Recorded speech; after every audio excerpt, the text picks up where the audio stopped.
Green Ninja. Hi, Aunt Olivia. Hi, CEO. Jerome. T-Bomb. Thank you for your sub. First sub of the night. Thank you so much, T-Bomb. T-Bomb, T-Bomb, T-Bomb, T-Bomb. Thank you so much. T-click. B-click. Oh, shk. B-shk. 1, 5, 8. Thank you. Thank you, thank you, thank you, thank you. Hi everyone. How's y'all's day going? How's y'all's day going? Shk. Shk. Gracie? How did you do that? Hi. Sinjobe. Oh, thank you, thank you, thank you. Thank you as well for your sub. Thank you, Sinjobe. Thank you, Sinjobe. Thank you, Sinjobe. S I click N C H click O B click E shk. Hello, hello. I really feel like Gracie has learned because all day she has been so quiet, just curled up in a little ball on my bed, and now she's saying hello. She just knows the stream is starting. She just knows the stream is starting. She's been having a lot of energy lately. I don't think that's it. It's the same amount of energy, but she just has truly become acclimated to like the stream schedule, you know what I mean? She knows it's time to spend the energy. She saves it. Exactly. Sleepy, does the CEO give you permission to move the cat tree after stream? Or do you take initiate there? I usually take initiate because this is like not a great place for a cat tree. It's in the middle of the room. It doesn't make sense for me to have this here usually. But during stream, it gives her a good little spot to sit. My dogs do the opposite. When they hear y'all take care or good night y'all after a meeting or Discord call, my dogs activate. Oh, that's cute, that's cute. That's cute. Cute. I'm gonna for a bit. I've had a super long day. I hope that your day closes out well and that you sleep well tonight. I watched your vids the whole day. I love rewatching your vids. I love the vid with the bug on the head. Aww, thank you, Be More. I'm glad you enjoy it. I'm glad. I really am glad. I've been thinking a lot today about YouTube and success, or the occasional lack thereof. I haven't come to any conclusions. I've just been dwelling, not just about me, just about other people and myself and ASM artists and old YouTube and new YouTube. Man, I've been thinking a lot just about content creation in general as it pertains to me and also the world. Like in an imposter syndrome way or the opposite? Ooh, you know, what's funny is that, so I don't struggle too much with imposter syndrome, I don't think, in general, which, I'm grateful for, but, in the YouTube space specifically, I almost feel like I couldn't, maybe if I were, like, part of a community on YouTube, then I would at least, I could imagine feeling imposter syndrome.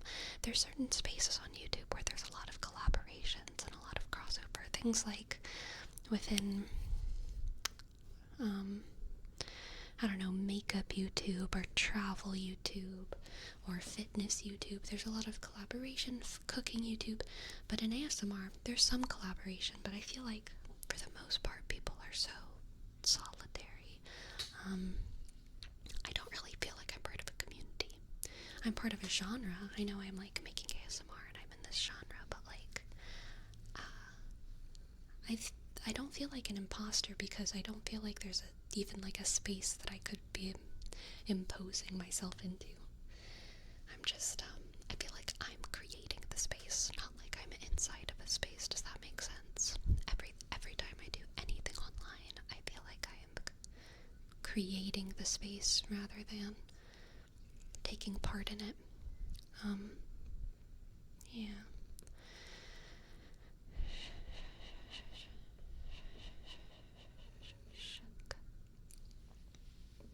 Sleepy exudes confidence. Just because I don't have imposter syndrome does not mean that I am ultimately confident. Oh, Moshman, thank you for your sub. Thank you. Thank you for your sub, Moshman. Click. O, S, H, click. Click. Ask. And click. 3, click. 5. Moshman, you made my cat jealous.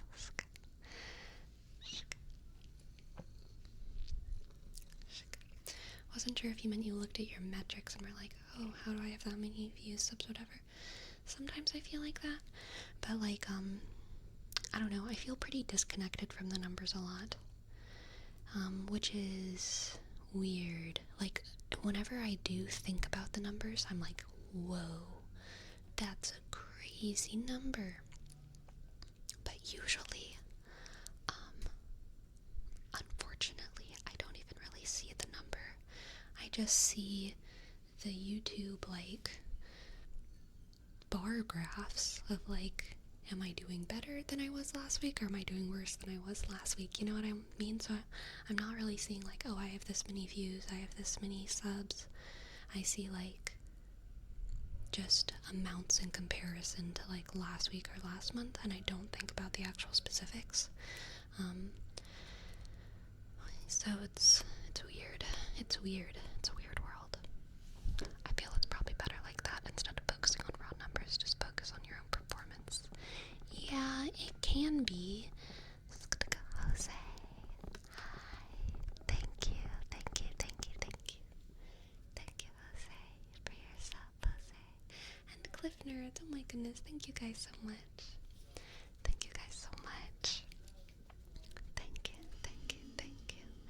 J, click, O, S, E, sh, A, click, N, click, 1, 1, 7, click. Thank you, Jose. And Cliff Nerds, C, L, I, sh, up, click, N, sh, E, sk, R, D, sk, S. Thank you, Cliff Nerds. Oh, sorry, Cliff Nerds. Thank you.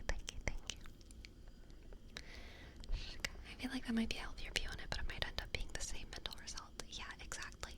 Because, like, the thing is that YouTube rates growth almost better than just, like, performance within a particular space, right?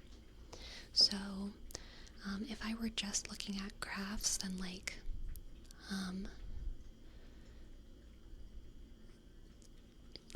the amount of growth that I experienced, and I think like September, October was like the biggest, right? So when you look at the graphs, September, October was a really good month, and if I only cared about the graphs, then like this month would feel like a really, really bad month, you know? Even though the numbers by themselves are actually still pretty good, but it's just because like my audience has kind of balanced out a little bit, you know what I mean? Which is a good thing. It's a good thing, and like perpetual growth is like not a good thing, because I don't want to be creating content for the entire world. The entire world is not my audience. but the YouTube graphs can like be deceptive a little bit with that, you know what I mean? They make you feel like you're doing worse. Why don't you just have continual unrestricted growth? Why don't I? I mean, like, so like the amount is going up, but like the rate is like slowing down, which is good. It's good.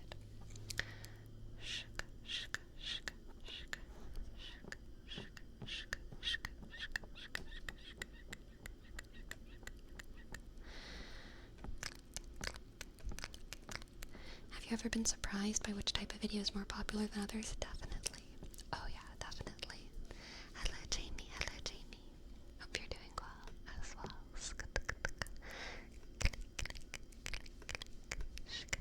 Hey Neatrix, chat is super cute. Chat is super cute, super cute, super cute, super cute. Super cute. Sleepy, do you ever compare yourself with other ASM artists in YouTube? In terms of viewership, even if not the numbers, but like, you could have graphs comparing yourself with others from your same genre. That would be a bit more fair and like competing in the same territory. I'm glad there's nothing that does that automatically, because I think that would be like so toxic if I could just like, and if everyone could just like compare each other within a certain genre on YouTube. Oh god, I'm so glad that doesn't exist. But yeah, of course I do it, but not like on purpose. It's like usually by accident, you know. I see other ASM artists and I see, oh, they posted this 7 hours ago and they have this many views. How many views do I usually have at 7 hours? But I don't decide to think that. I just think it by accident, and then I'm like, oh, stop it.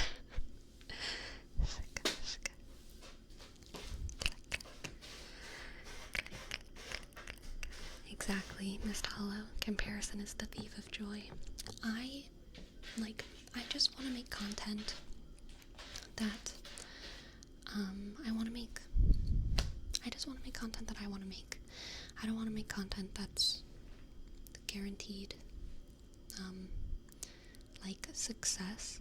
I need to make some of those things because I need to do this for a living, right?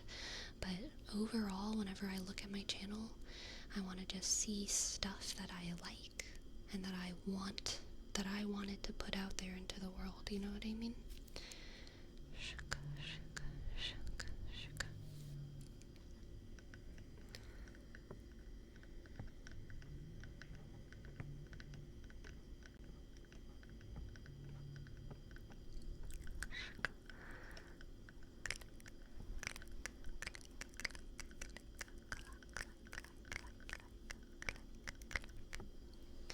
So,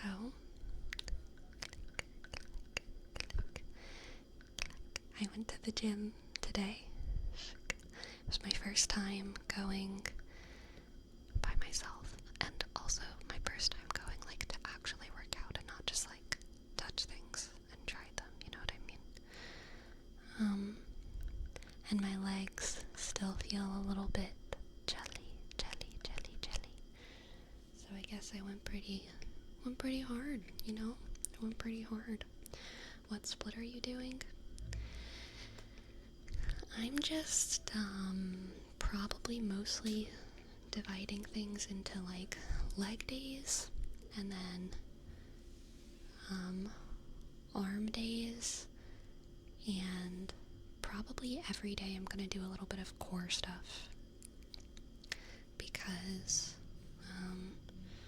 I don't think I could make a whole day out of core stuff. I would just run out of stuff. And also, like, I don't really feel like I need to go to the gym to work out my core. I'm pretty satisfied doing, like planks and sit-ups and crunches and, like, double leg lifts at home. Like, those do what I need. I don't need to be able to lift more than that with my core. So, when it comes to the gym, I only need the it can help with some upper body stuff, but like I have weights at home that I can use to work out my arms because my arms don't require very much weight to get a good workout in. But my legs require more. They require gym in order for me to get a good workout in. And it was really fun. It was really fun. I had a good time. I was there for about an hour. And I did have this one extremely awkward encounter. Minushka, Minushka, Minushka, Minushka, Minushka, Minushka. Thank you so much for your aid. Hello, hello. Thank you so much for your aid, Minushka, Minushka, Minushka, Minushka. Thank you, thank you, thank you. I was using the hip abduction machine. You know what I mean? This thing. And I had really like just sat there. I had done like 2, you know. And this Mexican girl came up to me, and she put her bag down and her water down next to me, and she looked at me and she said, "Uno, dos o tres, aquí?" And I didn't know what to do with that. And so I said, "Sorry, what?" And she said, "Uno, dos o tres, aquí?" And I said, "Yeah." And then I did like 3 more things, and then I got up and I said, "I'm done." And so then she sat down and was using it for like the next 5 or 10 minutes or whatever. Because I just couldn't. I didn't know what to do with that interaction. But I went back to it later, so I could actually do my hip abductions. Sleepy, when in doubt, you run away. I mean, yeah, basically. She might have been asking how many sets you had left. I think so, maybe, but I have no idea.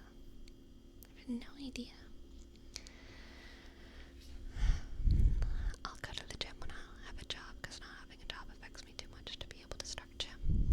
That is super fair. That's super fair.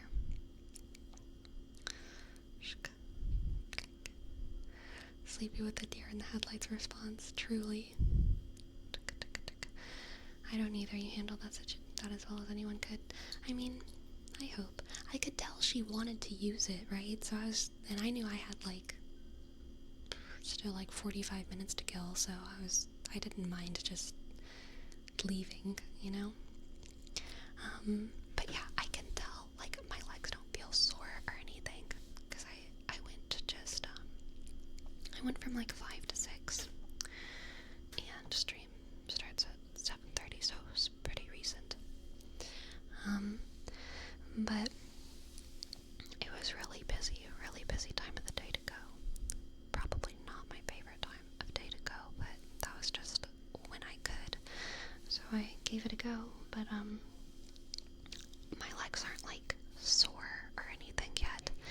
But whenever I walk around, I can tell I'm like, oh yeah, I'm gonna feel this tomorrow, because they're just a little bit wobbly. A little bit jelly. Did you figure out a rotation of the machines when you do when going? I'm just gonna split it into like legs and arms and core, you know? Because like if I try to use even like super specific machines, especially at that time of day, it was so busy, there was just no guarantee. Like, I wanted to do a leg press today, but there was just always someone using it, so I didn't. So I don't want to plan too hard if I'm kind of not in control. as long as I just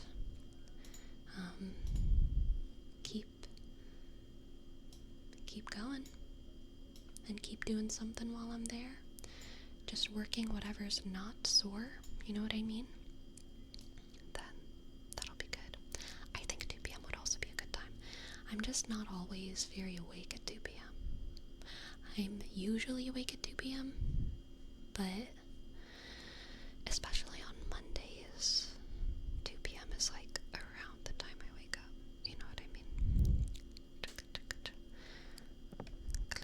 Honestly, Seiji, I would do that too if I could. Absolutely do that too if I could. Because I like living on that night shift. Aw, you've got it, Michael, you've got it. I would love to give you a reading. We'll do this word wrap for Runewood. Up, click, click, click, click, click.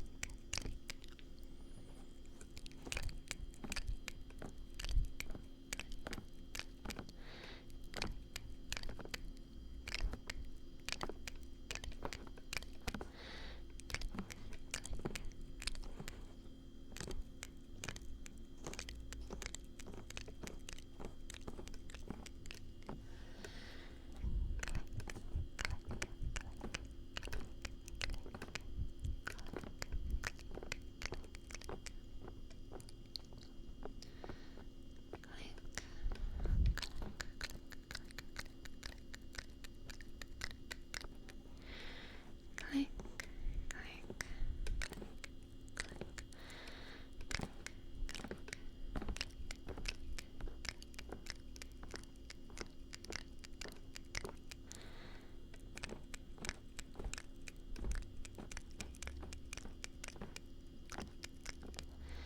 click, Are you a 2 sets until failure kind of person?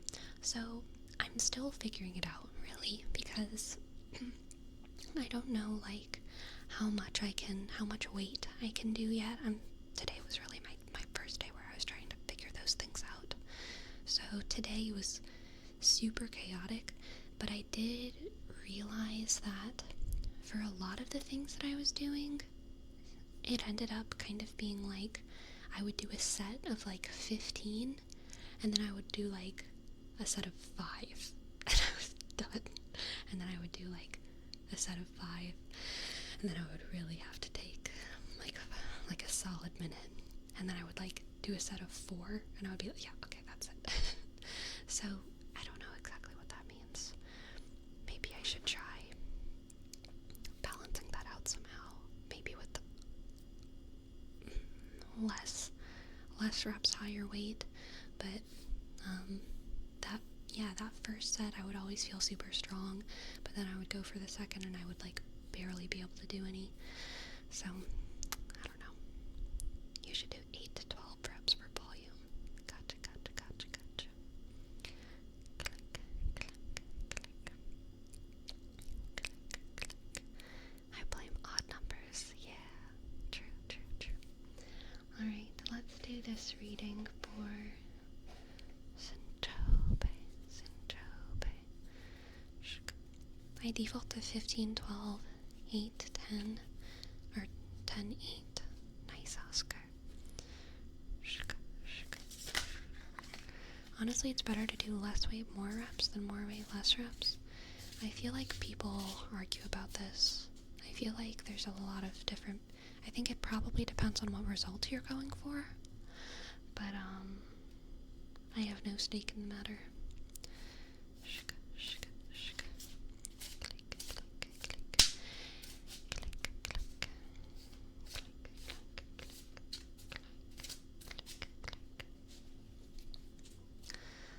Okay, Sinchobe.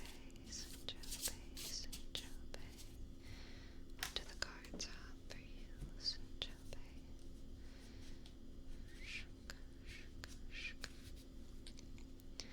We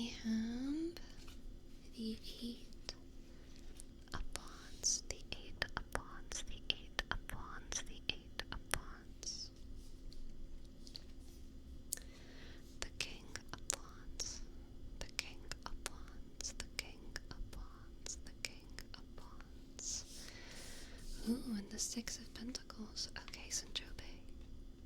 These are good vibes today. Good vibes today. Good vibes, good vibes, good vibes.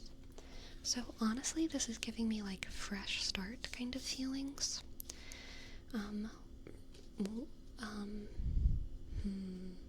Do you know Bambi? This is giving me the beginning of spring whenever the owl is talking about all of the animals being Twitter-baited. Twitter-baited, Twitter-baited.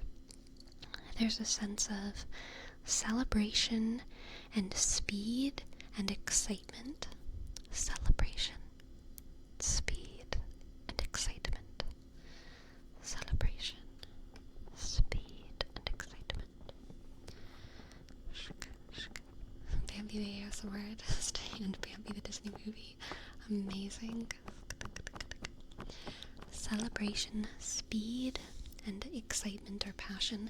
It's kind of giving it's giving like new project, but probably not by yourself. Like you've finished a like a chapter or something in your work. Your company's finished submitting one grant, and now it's time for you to do research on some project. Like you're beginning a new thing with a group of people. You've just gotten cast in a play, and it's the first rehearsal with everyone. The first rehearsal. So yeah, I feel like there's a feeling of newness and excitement coming up. And I don't get the sense that the newness and excitement is like deeply related to like I don't think it's a super personal matter, if that makes sense. I do feel like it's like a hobby or work or school, like it's something you're taking part in, but it's not like necessarily, it's probably not like a marriage. I'm not getting like super personal vibes. Just something that you are excited to take part in, and it's going to begin relatively soon. Let's pull an oracle card for you. Oracle card. Oracle card. Oracle card. Oracle card. We have impending. Impending. Impending. Impending. Impending. Impending. Impending. Yeah. I don't think this is the first time that's come up for you, Sinjobe. Impending. I feel like that one comes up a lot.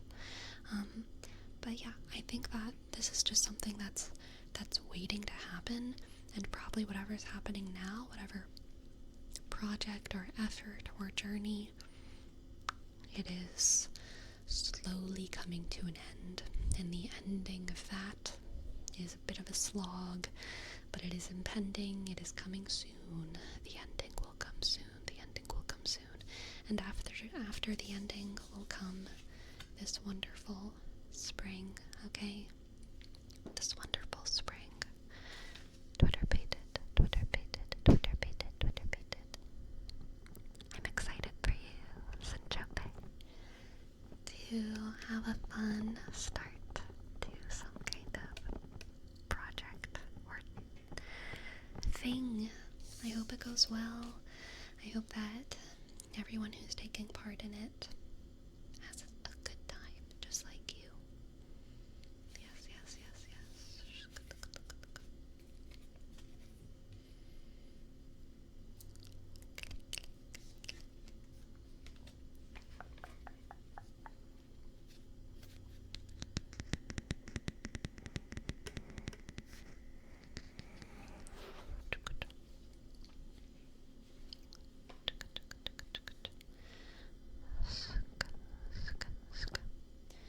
So, something that I feel like I haven't seen talked about too much when it comes to Percy Jackson is they talk about it within the books, and it's definitely like an issue that's explored within the books, but most of the discourse around the books has a lot to do with the kids and their journeys and what's going on with them and what's going on with the demigods and their relationships to their godly parents and their human parents.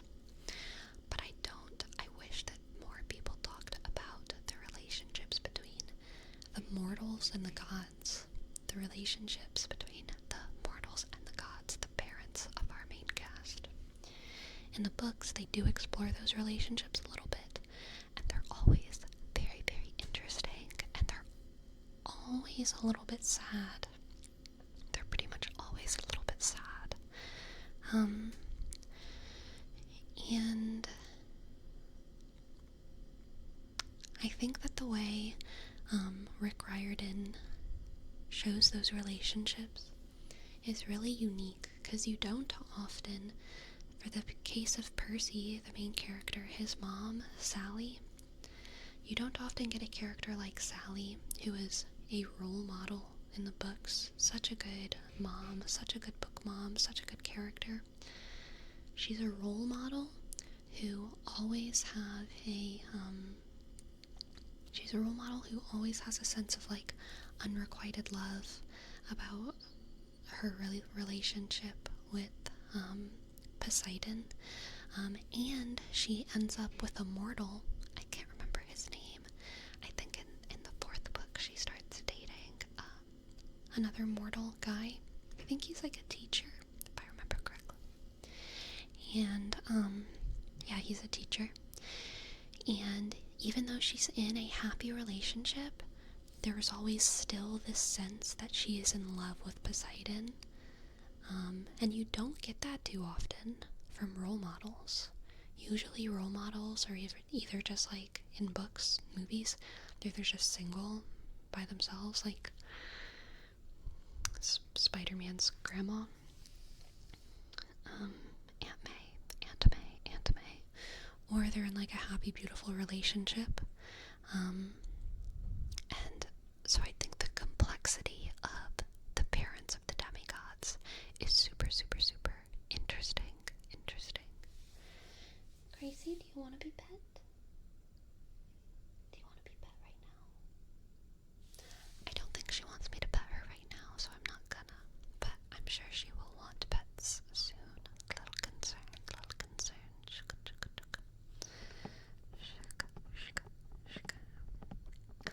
When you look at everything that Sally sacrificed, it shows a lot of her character. I mean, she ended up marrying Kate because the dude is smelly just to hide her son. Exactly.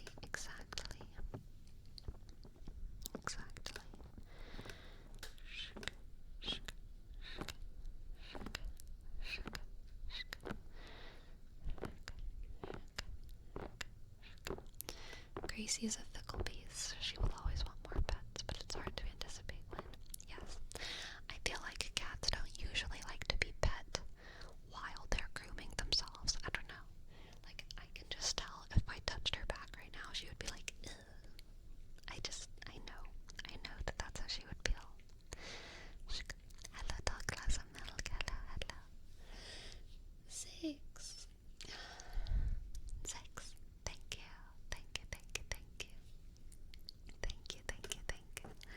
Thank you so much for gifting 5 tier 1 subs. Thank you so much, 6. Thank you so much, 6. Thank you so much, 6. For gifting 5 tier 1 subs. I-H click G click C I X. Thank you, 666. Thank you, 6. I appreciate it so very much.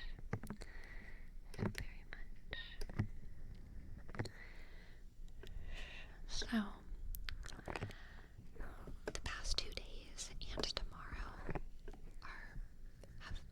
have been and will be pretty warm compared to the rest of the winter.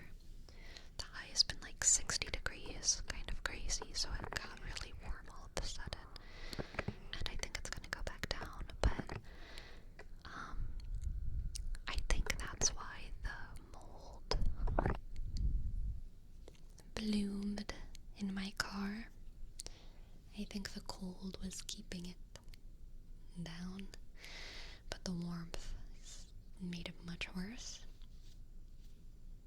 the difference even between yesterday and today was pretty crazy.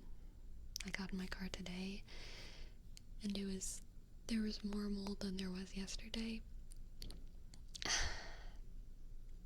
So this is like a bad problem, and I really need to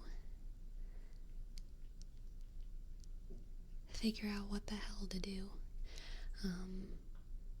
And I know I'm not going to be able to do anything until probably Friday, but like,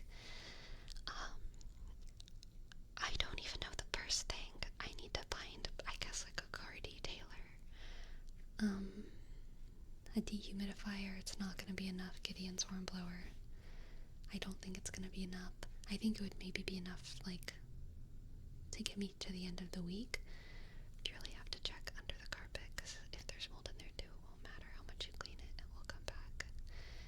Yeah.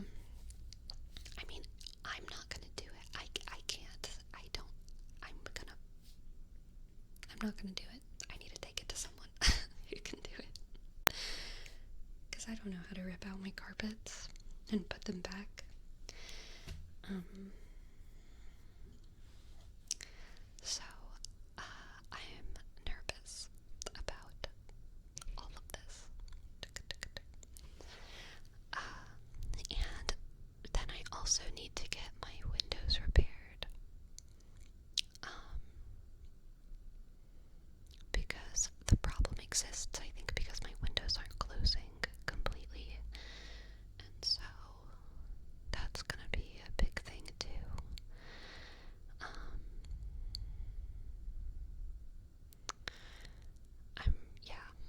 That's gonna be a lot.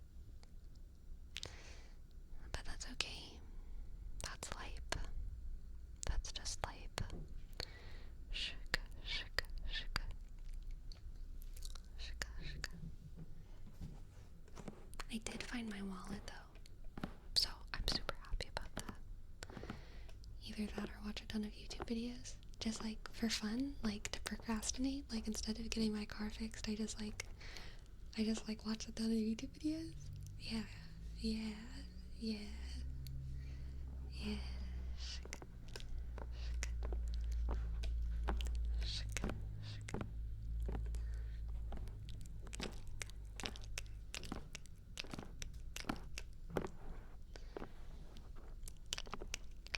Gideon's hornblower, thank you, thank you, thank you, thank you, thank you, thank you, Gideon. G, click, I, sk, D, E, sk, O, N, sk, S, H, click, O, R, sk, N, click, B, click, L, O, sk, W, click, E, sk, R, sk. Thank you, Gideon Thornflower. Thank you, thank you, thank you. My wallet was on the passenger side of my car, between the chair and the door, the passenger seat and the door. So it wasn't like under the seat. It was just like next to the door, basically. Kind of like propped up on something where I couldn't see it unless I opened the passenger door. It would have been hidden, but that's what I did. I opened the passenger door and I found it. So that is good. Good. Click, click, click, click, click, click. An odd place for it to end up in. I agree. I agree. I agree. I agree. So yeah, I had this I always keep like a spare set of clothes in my car, just in case you need a spare set of clothes, right? And so in the back seat I had like some pants and some socks and a shirt. And I picked them up and there was like fuzzy mold like underneath them. There's not like mold that you can see all over the seats or anything, but under that pile of clothes there was fuzzy mold. No good, no good, very bad. Sleepy, that's just too much mold. I know. Are the clothes salvageable? Yeah, the clothes will be fine. I just gotta wash them. I'm probably just gonna put them in a plastic bag because I just did laundry like last week. So I'm not gonna do laundry again because I don't have enough clothes. So I'll probably just put them in a plastic bag. Just put some like what am I thinking of? Baking soda on them, and then put them in a plastic bag and just wash them the next time that I wash them. I am driving with the windows down, so that's good.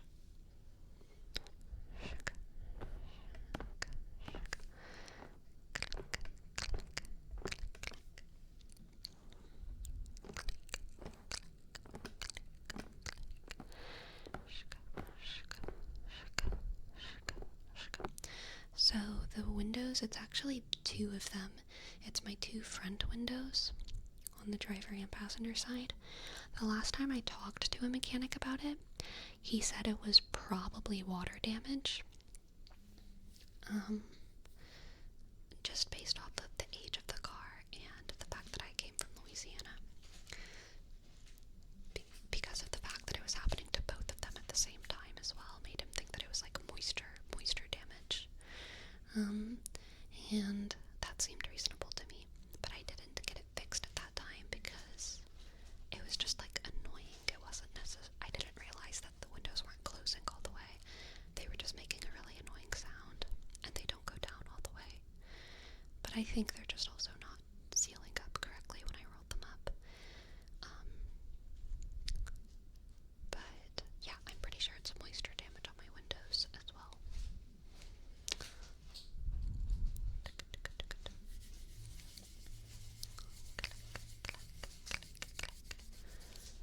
Make sure that your windows aren't plugged. What do you mean by plugged? What does moisture damage on windows look like? They look fine, but basically, like, whenever I roll them up at the top, there's like a noise. It kind of sounds like they're off the track, but they're on the track. But whenever they go up to the top, they go and then whenever I roll them down, they roll down. They both roll down about this much before they go again. And I can't roll them down any further. So they only roll down like that much in the front. And yeah. Sounds like a roller coaster, yeah, kind of.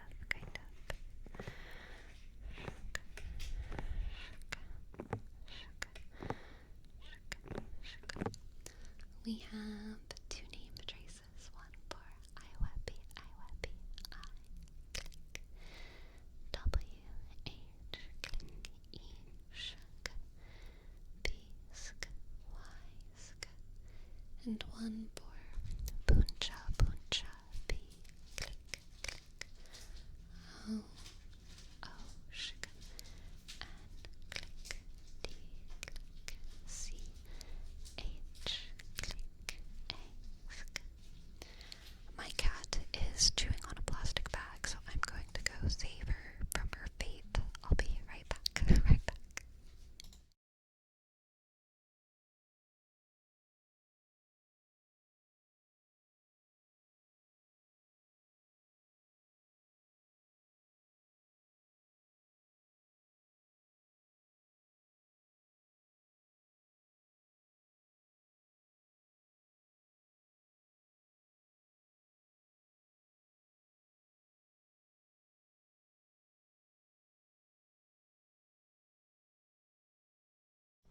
Okay, I'm back. Someone smashed one of my back windows. After having Safelite come out to replace the window, I found out the track is bent and the window doesn't go all the way up or down. So now I just don't use that window ever. Yeah. Shaka. I think that usually means the motor of the window is not working properly and needs to be changed, or just moved out of the arm that pushes it and needs to be placed correctly. So that's what I thought was happening, but the mechanic said no. Maybe he was scamming me. or maybe he was being truthful, but who knows?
If something seems too expensive, I mean, what I did last time, when I talked to that mechanic, and it seemed too expensive, like 6 months ago, I just decided to not fix it. That was my solution. But yeah, I suppose getting a second opinion is good too.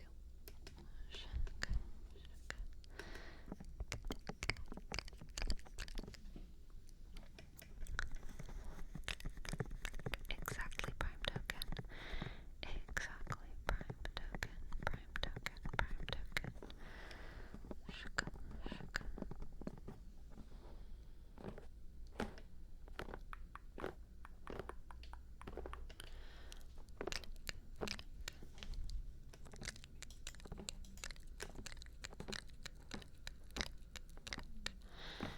Exactly, John Bud. Truly. Did they quote you like $800? They quoted me $2,300. I don't know. I don't know exactly what it was for, though. I mean, they wanted to replace basically like all of the window parts.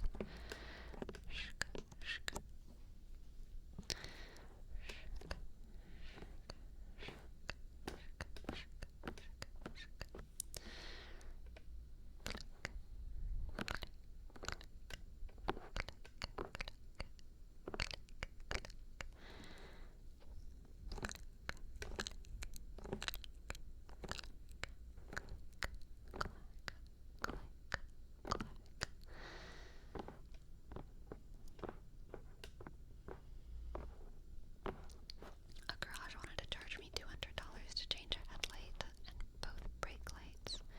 I bought the bulbs at AutoZone for $40 and it took me 10 minutes to replace all of them. Nice.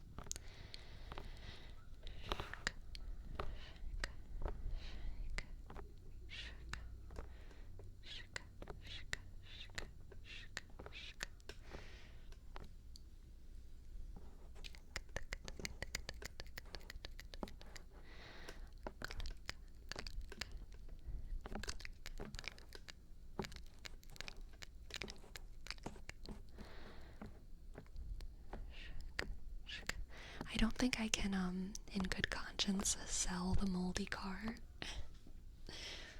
But, I mean, like, repairs for my car are gonna be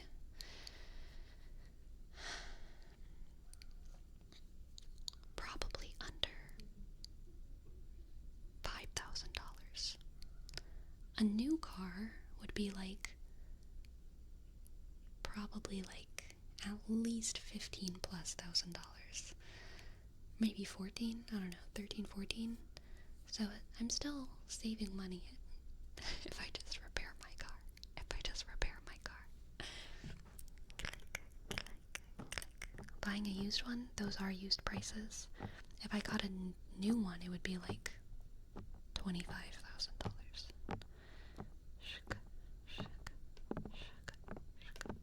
At least.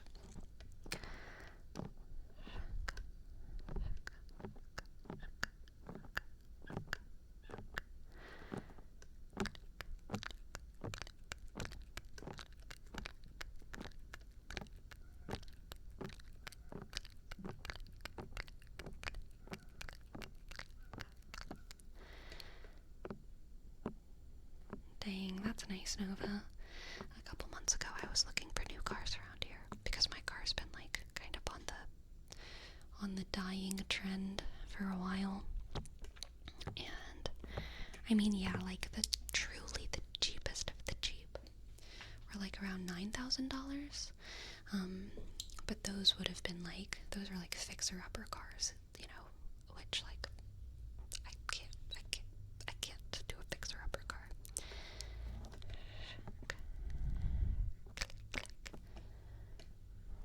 Or cars with like over 300,000 miles on them or something, which like I feel like that wouldn't be really worth it.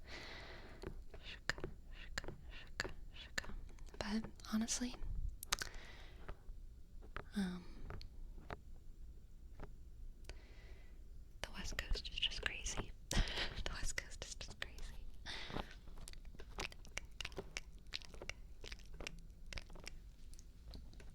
Yeah, I mean, there's lots of 90s cars. I agree, Francisco, that like I would be okay with. Car from the 90s as long as it's maintained well.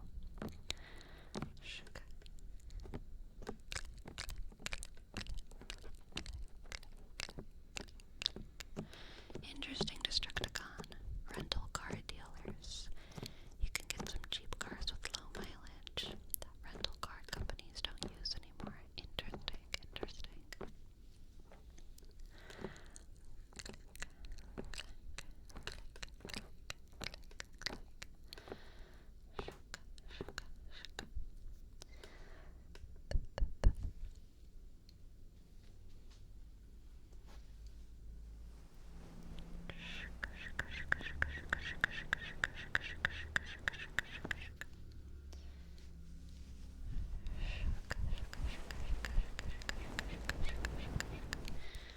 I do live in southern New England, so everyone needs a car and it's very densely populated, so people are constantly buying, selling. Yeah, that's fair. I remember, like, in Louisiana, everything was so much cheaper. Everything was like, I mean, like, gosh, everything was so, the nicest place I ever lived. A whole ass house with a backyard and a fire pit and like a kitchen, a big room with my own bathroom. My rent was like $535 a month. Crazy, amazing. So nice. So nice. So nice.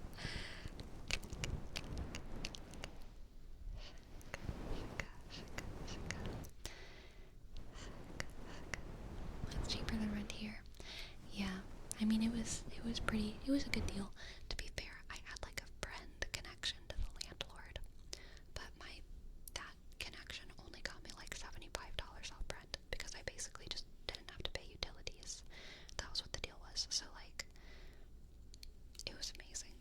But here, I mean, even like the smallest one-bedroom studio apartments are gonna be like $1,100 to $1,200, you know.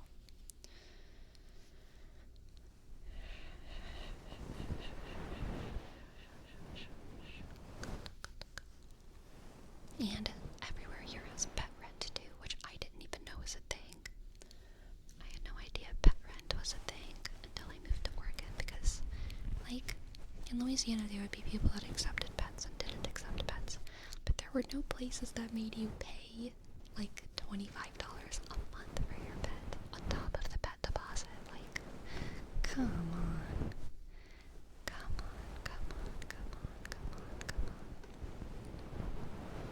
Yeah, super fair Destructicon. Super fair. Housing stinks. It does.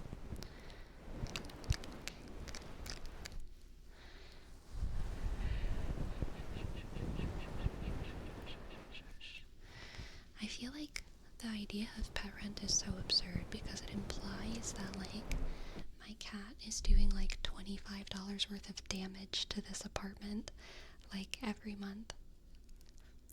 and I think it might even be more than that. It might be 35. I can't remember, but like, that's really funny.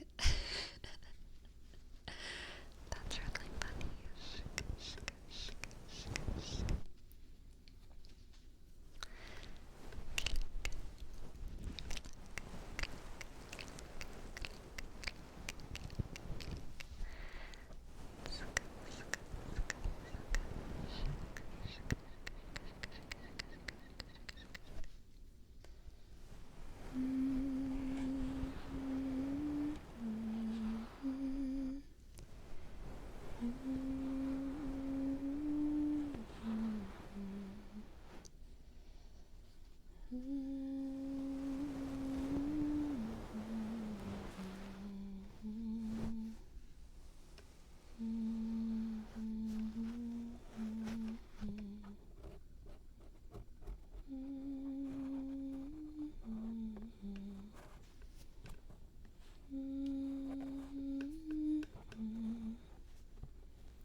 I would love to live in a different state. I would love to live in a different state. I like Oregon a lot, but yeah, I'm probably not gonna move states anytime soon. Just because of complicated reasons.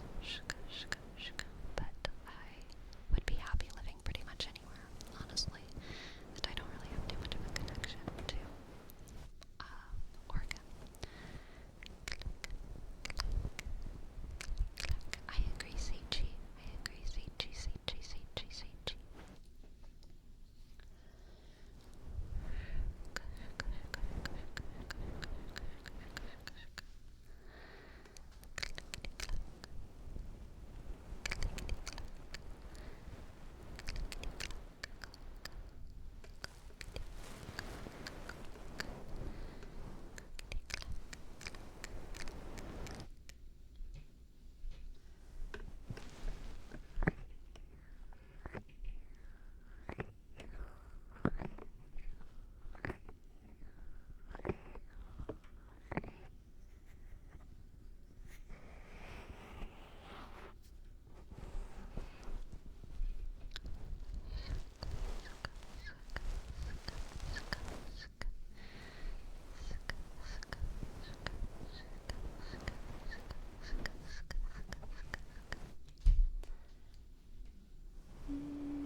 As a linguistic expert, why is so much slang related to food?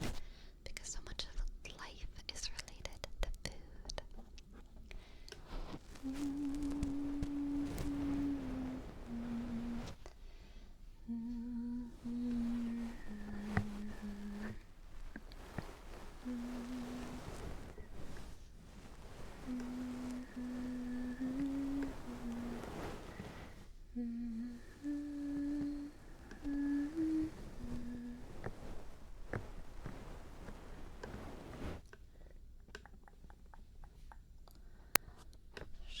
Hello, Victor, Victor, Victor.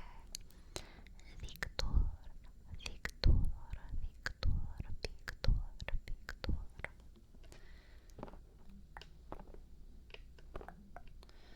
So we say things like she ate or he cooked. Yeah, because so much of life is related to food. And so much of specifically socializing is related to eating. If we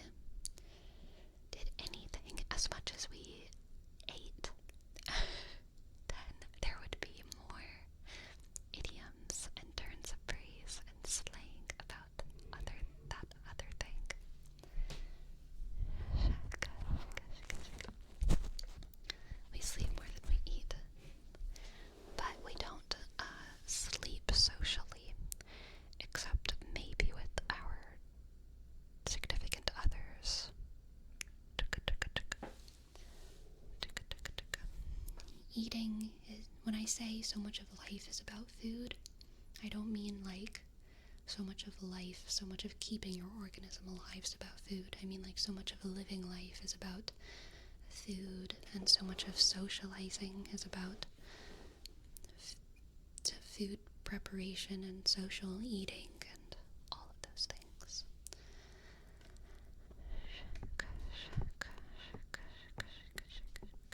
Is there a name for how related topics fit metaphors? Like when people debate, they use a lot of violent war terms. I think I need a little bit more. I don't think I totally understand what you're asking.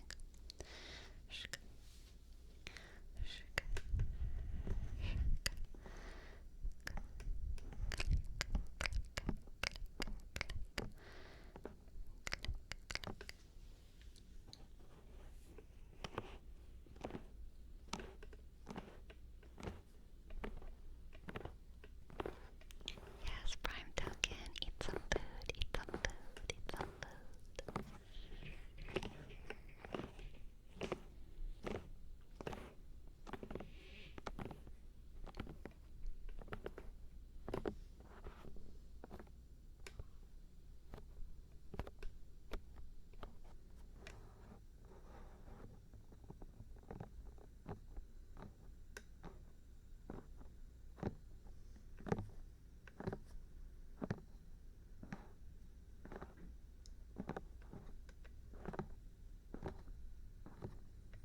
I don't think you go on the offensive and attack these points in their plan is slang or even an idiom or a metaphor and analogy. I don't think it's any of those things. Like, I think going on the offensive in a debate means opposing them, fighting them. Like, I don't think it's a metaphor. You're just actually fighting verbally, you know?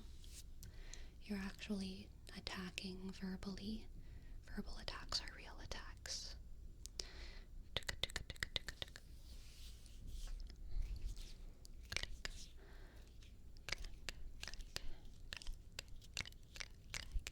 And I feel like there's probably a lot of cooking and food slang that can be about failure as well.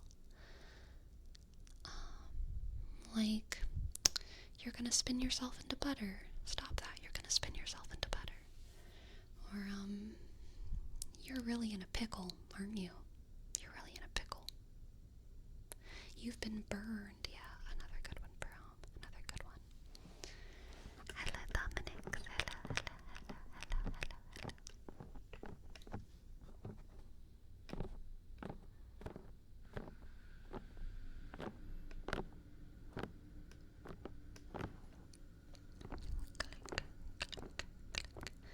You could easily frame the act of argument in a different format. Like debates are framed as fights or strategic battles, but it could also be framed as dancing or a cooperative angle.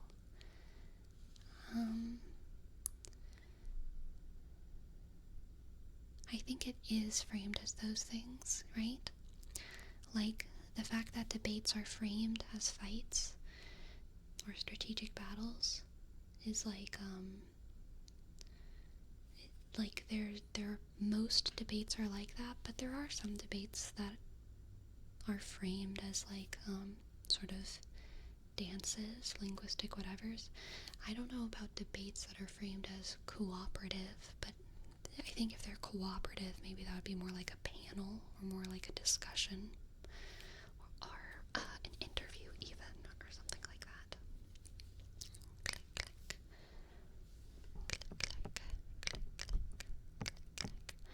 Playing defense is used in debates.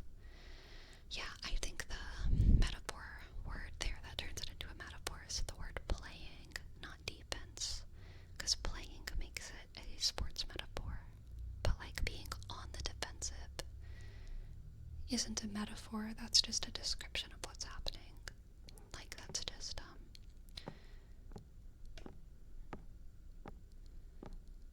just that's just what is happening.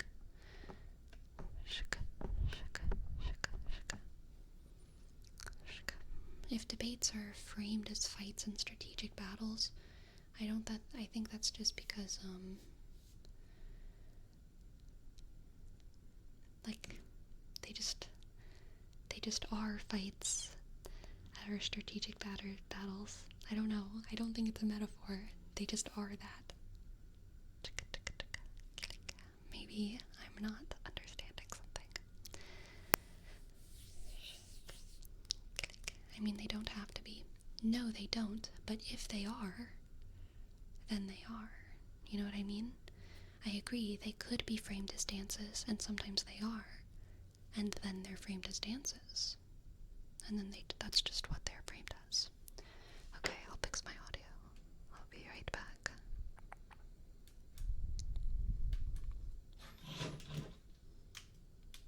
Hello. Did I fix it? That seems like way too fast. I think I didn't turn it off properly. Okay, I'm gonna do it again.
was that?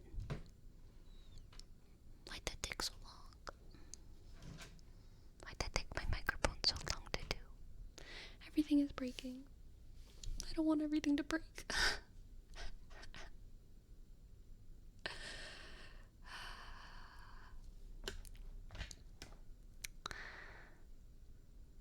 It's okay. It's okay. It's just life.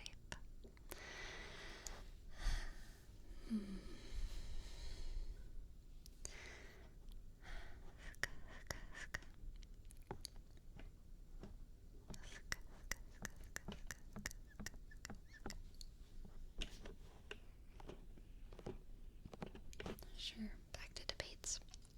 So, I think that the idea of a debate as being constructive is something that's on the audience and the moderator to facilitate, basically based on their takeaways. But whenever two or more people are debating, they must be on opposing sides of an argument. So, I can't remember who said it, but whoever said, click, click, click, click, click, click, click, click, the rel is near.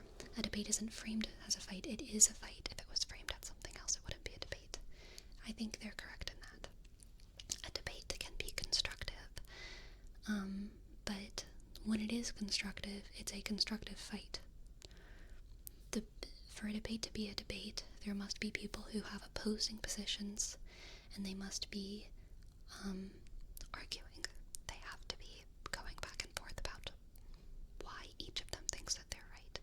As soon as one person in a debate says, oh, you might be right, or it's not you might be, or as soon as one person in the debate says, you are right, full stop, the debate is over, and it turns into something that's not a debate.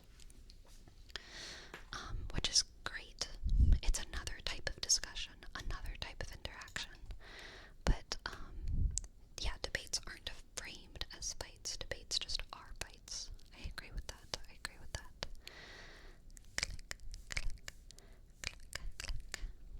I remember from my time in politics, I for sure had to prepare defense and offense speeches. And sometimes also speeches to get out of the tough spot if we knew one may be coming in a debate or an interview. Yeah. They have to be arguing, but their presence could totally be voluntary. And for the enrichment, exploration it provides. Yes, exactly.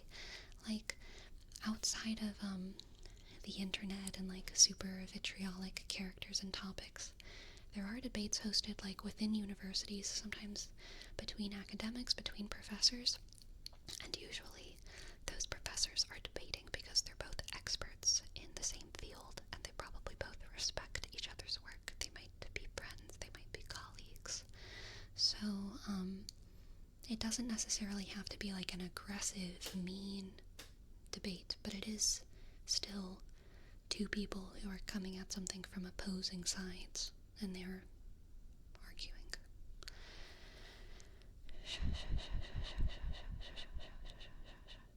There can be respectful debates, but even respectful debates are fights. They must be.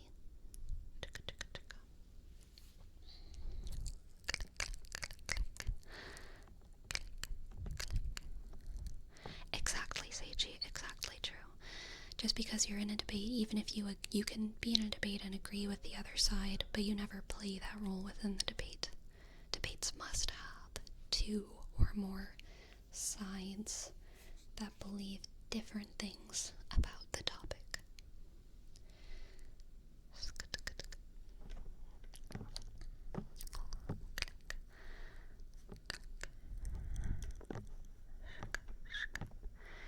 Conceding is an option in every debate. It's just that when you concede, the debate is done. You know what I mean? So I'm not saying that, like, in every debate, people have to be vitriolic, that people have to hate each other, that people can't lose, that people can't say, I think you're right. It's just that as soon as they do say that, the debate is done. If it is a debate, it means there's two people on opposing sides. Shika, shika, shika, shika, shika, shika, click, click.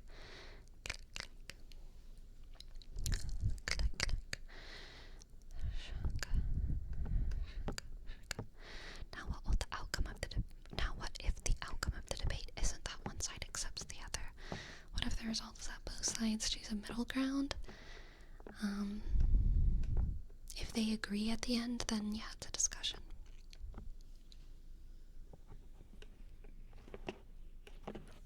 I mean, either way, the result of the debate isn't the debate.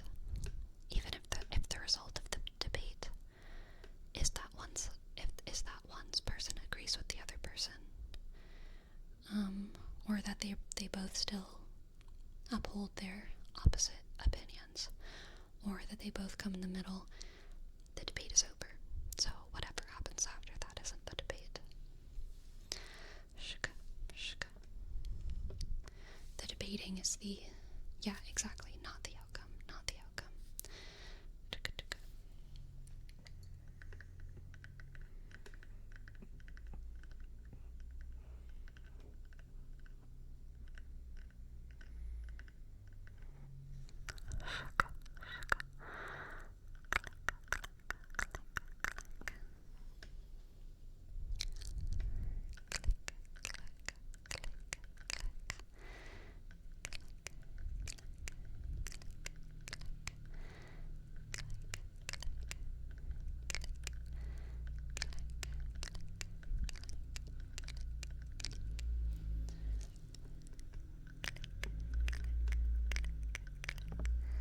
Good night, fancy garbage can.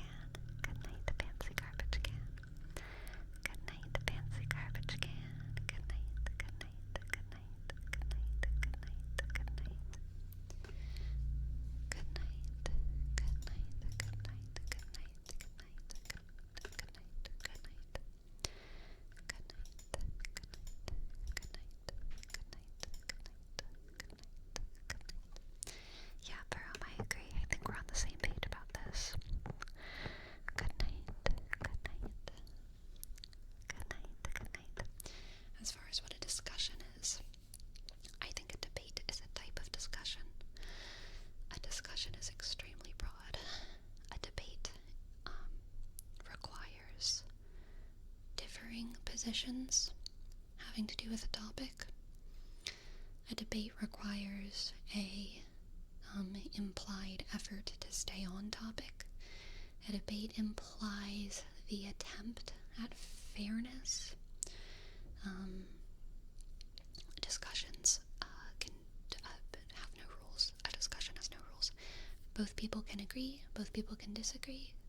You can veer off topic as much as you want. There's no rules. There's no necessary fairness or unfairness. Shaka, shaka, shaka, shaka, shaka, shaka. Discussion, 2 dudes vibing. Debate, 2 dudes not vibing. I don't think that's true. I think in debates, there's some people who can have a lot of fun in a debate, and they can be vibing off one another.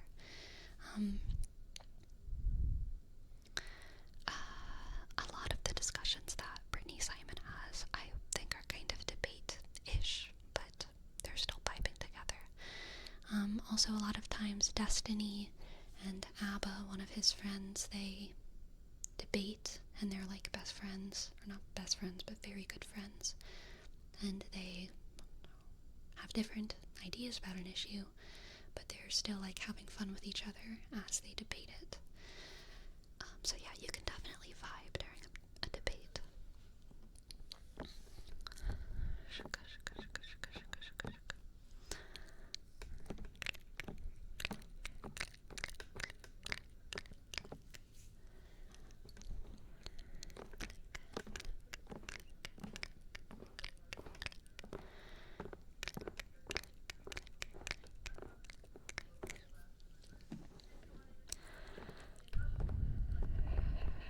Oh, that's pretty cool, Dominic. That's pretty cool. A history teacher who broke some form of the record for longest debate. Interesting. Interesting. Yep, I agree with you, Destructicon. Discussions don't have rules. I don't think discussions don't have rules, because a lot of business discussions have to stay on topic, but I don't think it's a requirement. Yeah, I do agree. I'm just saying that, like, a debate, if something is a debate, those things that I listed before are necessary. If something is a discussion, those things that I listed before are not necessary. None of them are necessary. Some of them may or may not be there. You can have a discussion with a topic. You can have a discussion with rules. You can have a discussion where there's opposing ideas. But probably once it has all those things, you might start calling it a debate. Another thing that makes something a debate is generally that the people taking part in the debate are considered equals. It's probably not a debate if it's a king versus a farmer. I wouldn't call that a debate, even if all of the other things that I listed existed. That would be something. That would be a discussion, but it would not be a fair one. It would be an unequal, unfair discussion. An unfortunate disagreement. Yeah. So a discussion can be almost anything. So again, a discussion can have rules, or it can be without rules. A discussion can have people of opposing opinions, or everyone can have the same opinion. But you can set whatever standards you want at the beginning of a discussion and say, hey, this is what I want this discussion to be, and then it is that. Click.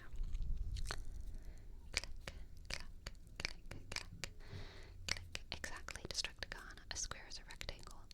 Yes, a debate can be a discussion, but not all discussions are debates. Yep. Shka. Click.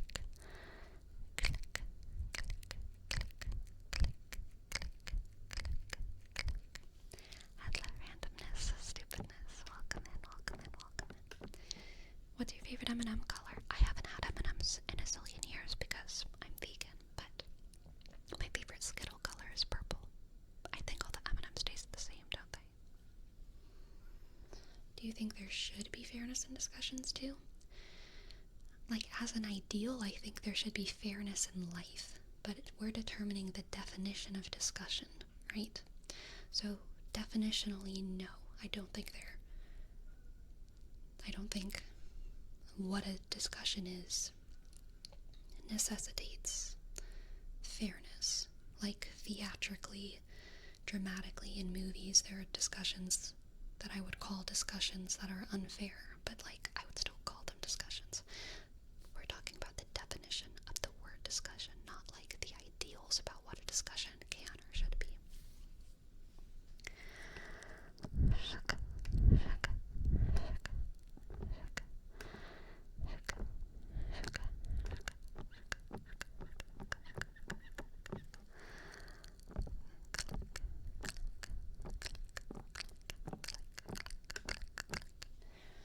But yeah, ideally, I think there should be fairness in most of life.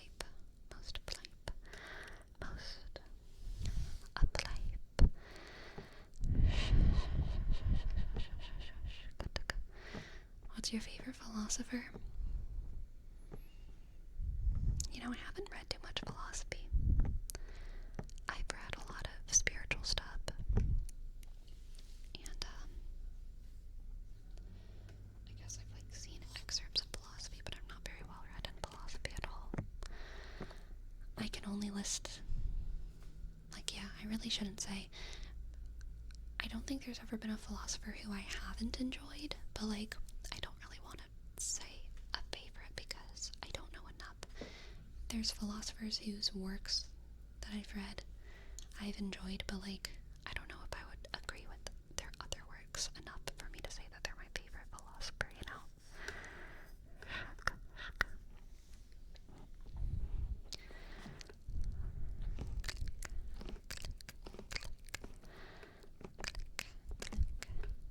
Is there a theologian you like? Yes.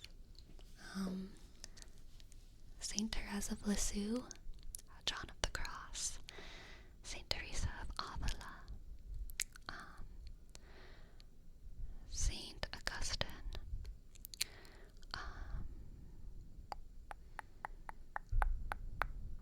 Those would probably be my favorites.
the Super Bowl.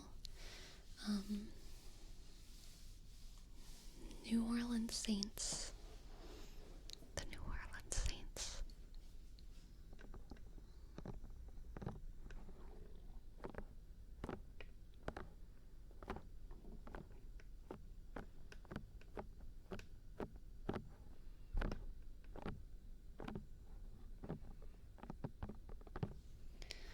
Oh, I'm so sorry, Jack, that they passed away, but thanks for the rec. I don't know how to pronounce his name. Fitch, not on.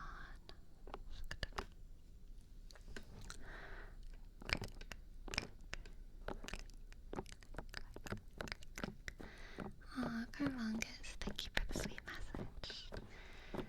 Life is beautiful.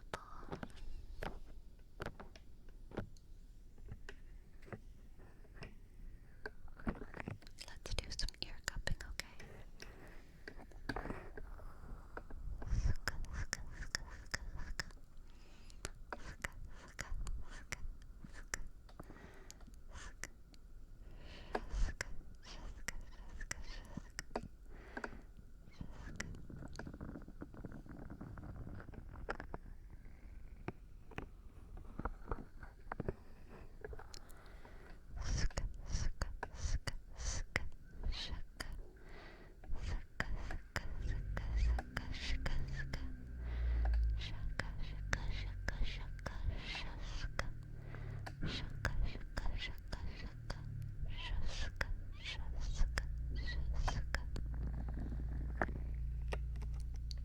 Are you familiar with the show Good Omens? No, I am not. Alas, I am not. I know not this show. Good omens, good omens, good omens.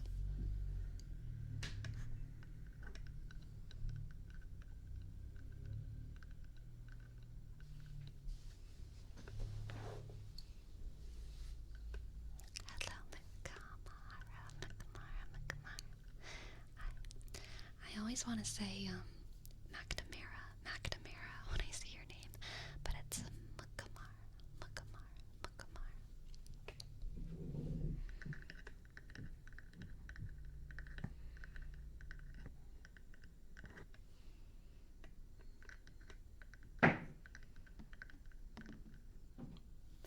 Sounds from upstairs, apologies.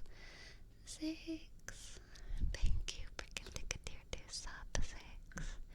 Thank you so much for gifting a tier 2 sub, 6. Thank you so much for gifting a tier 2 sub to Dominic's 6. IH click CIX. Thank you, 6. Thank you, 6. Just Kamara? Okay, gotcha. I'll call you that. Where Kitty? I think she's over the hedge. Over the hedge. The hedge. The hedge. The hedge. The hedge. The hedge. The hedge. The hedge. The hedge. The hedge. The hedge.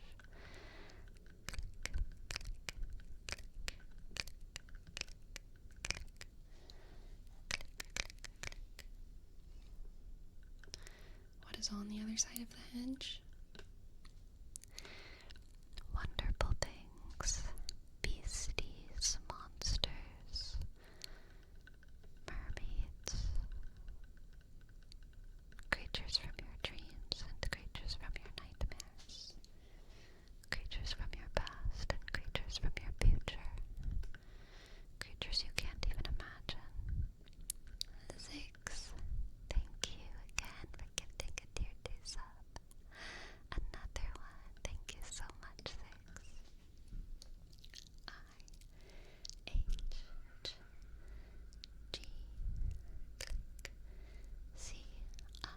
IHGCI.X. Thank you, 6. Did you see that Quillboars got buffed? No. What?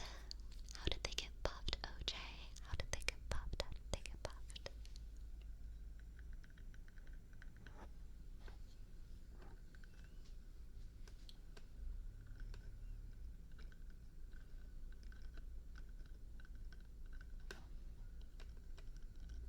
Is the whale over there? Yes, yes, yes.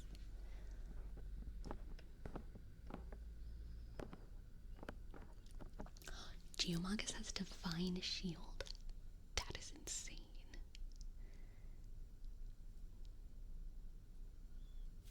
That's a little wild. I don't know if that's a good idea.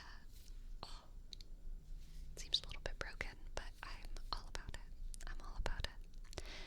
Shup, shup, shup, shup.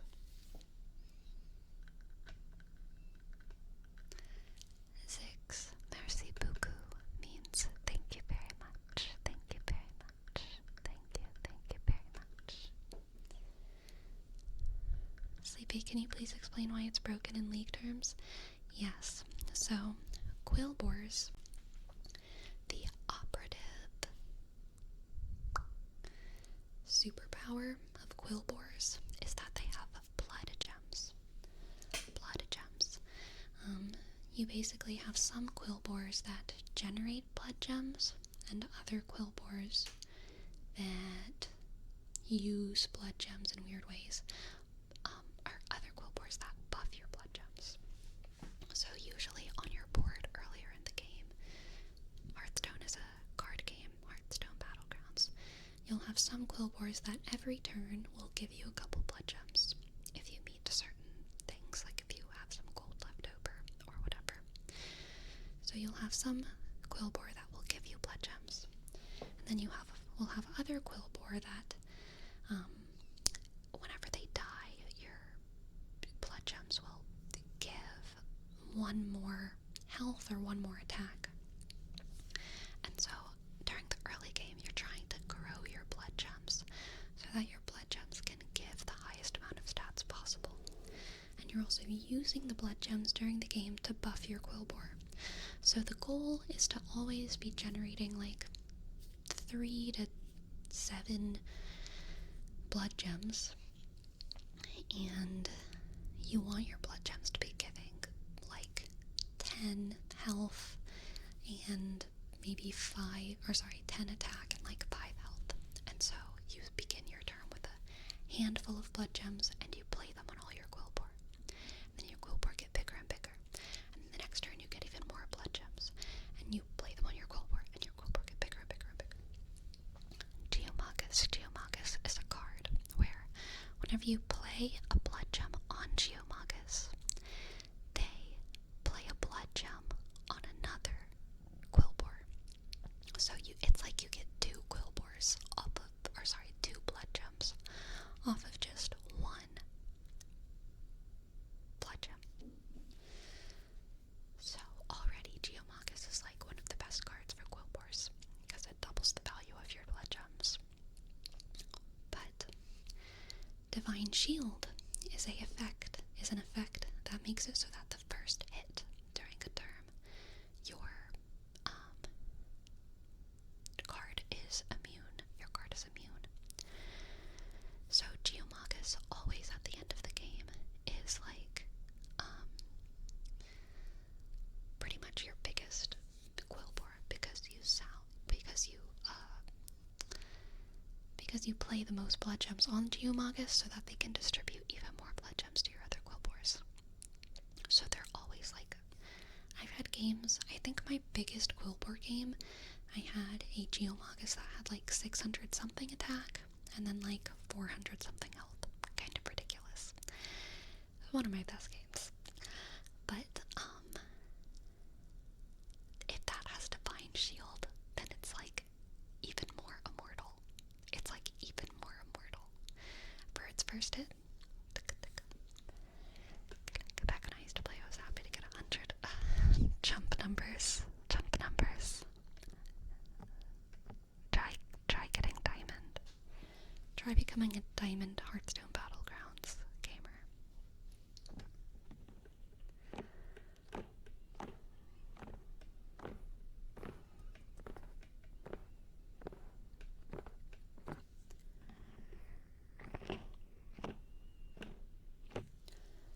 My new goal is to get 5,500 MMR because I got 5,000, so I wanna get 5,500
And for Neatrix, we have a word rapport.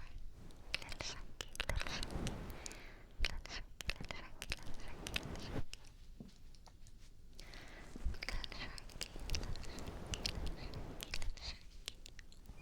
Little sharky, little sharky, little sharky, little sharky. Little sharky, little sharky, little sharky.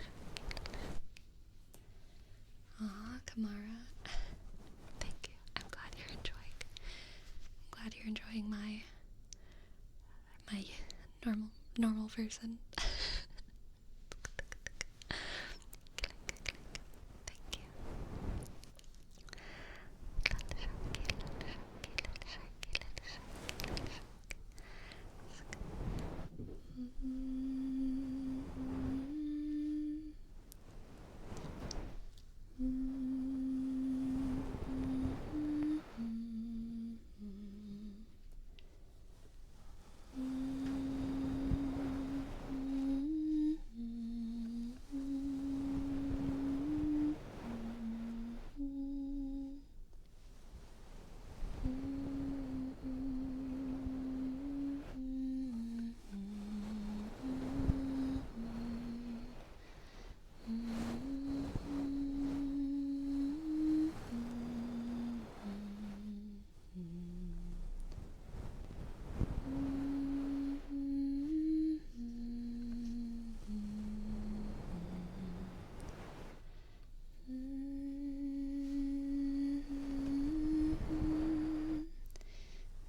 Destructicon, do you even remember what that lesson was gonna be?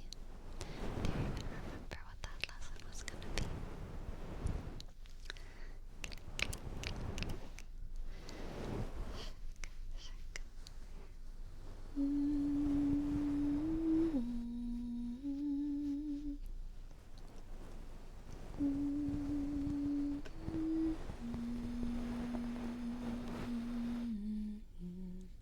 We have to see if Destructicon can remember.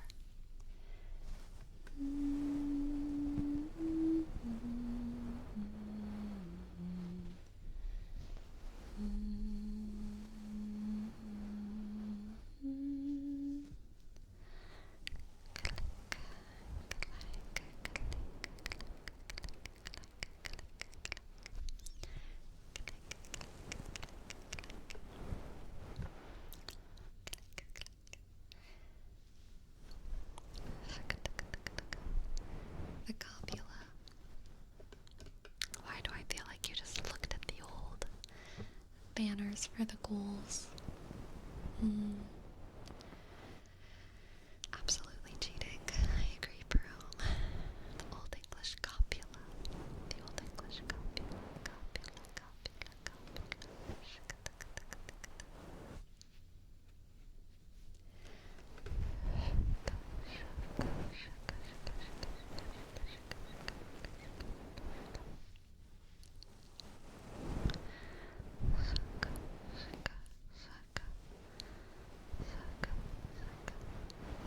You're just jealous I remember critical life information when I least expect it.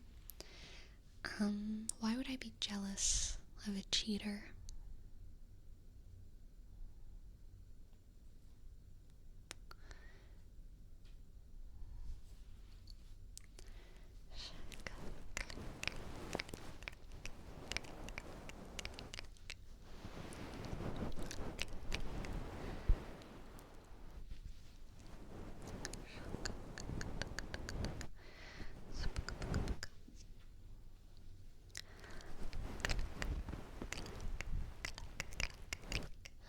Oh, looks like Green Ninja has triggered an event.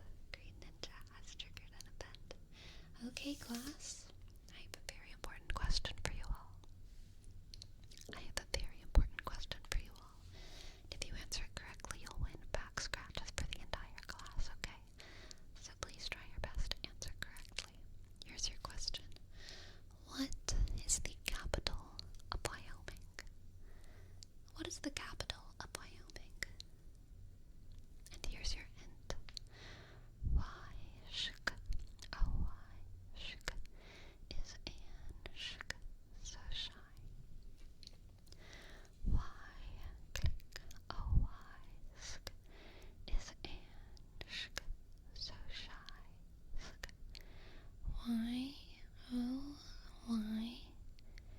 is Anne so shy? Why is Anne so shy? Why is Anne so shy? Patrick, but ghost CEO, Green Ninja, OJ Toothpaste, Jose, Jack McCann, Nephiline, Nick Jake, J.O., Holy moly, definitely Nas. Good job, good job. You've won back scratches for everyone.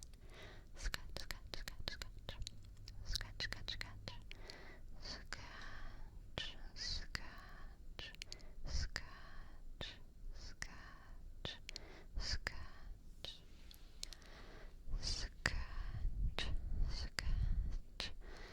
Scratch, scratch,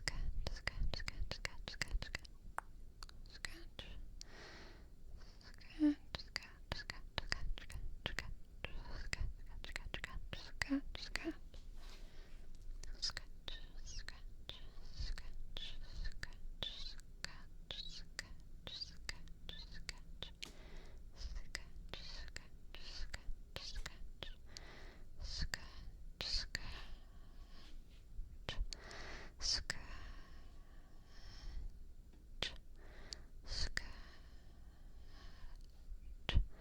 scratch,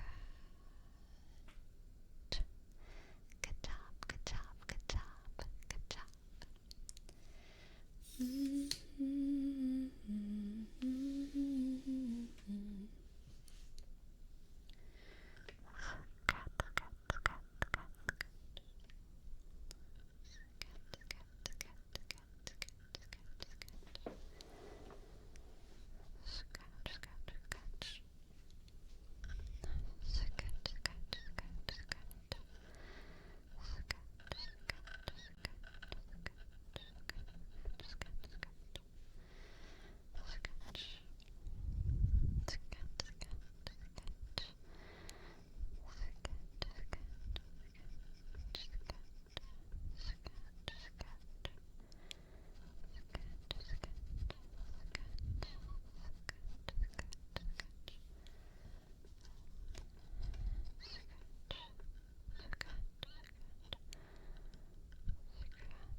Any idea when you started doing the Cheyenne thing? So, you know what? It's actually pre-online. I don't know when I started doing it on stream, but I used to do it where I used to work. Every day I would ask people if they remember the capital of Wyoming, and I would always say, if there's anything you remember that you've learned working here, I want it to be the capital. I want you to at least know the capital of Wyoming. I was a manager. So I asked everyone every day. Because, you know, you have to take joy in the little things in life.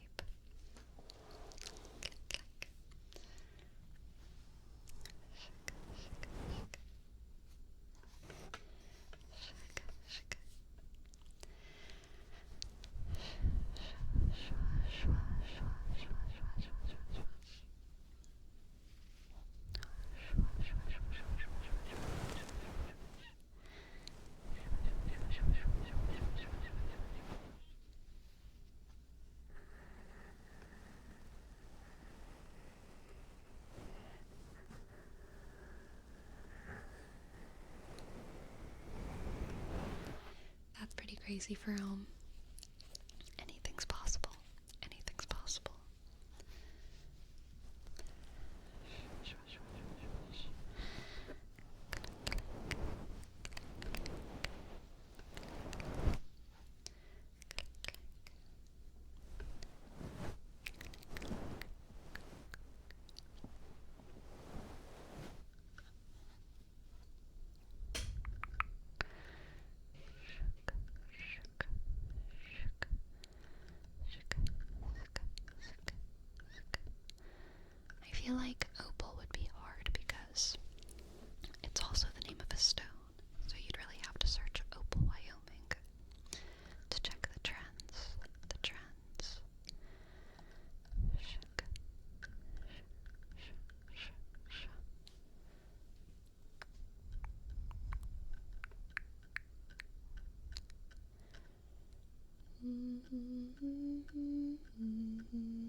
you get tingles for me, please?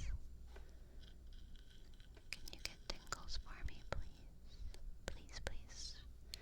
Right there. Can you get tingles for me? Tingle, tingle, tingle, tingle, tingle, tingle, tingle. Tingle, tingle, tingle, tingle, tingle. Tingle, tingle. Tingle, tingle, tingle, tingle, tingle, tingle. Could you get them on this side, you think? Right here. Tingle, tingle, tingle, tingle, tingle, tingle. Tingle. Can you get a tingle right there? I think it's right. There. There. Can you get it? Tingle, tingle, tingle, tingle. Tingle.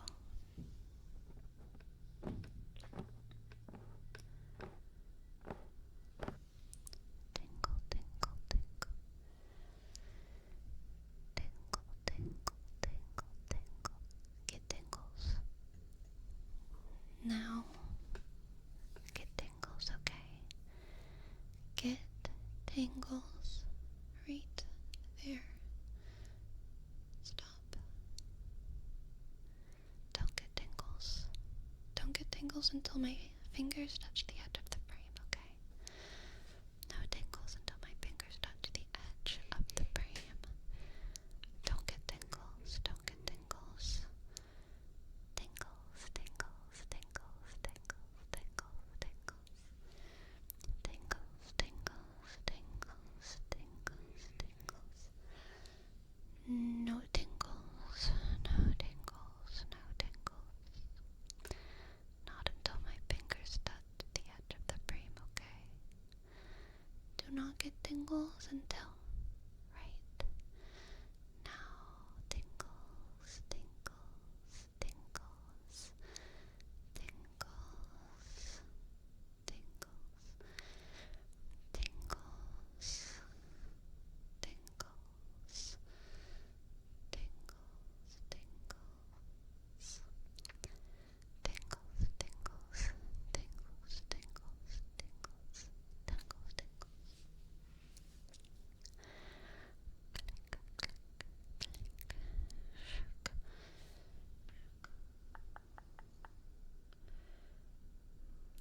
It's okay to get tingles.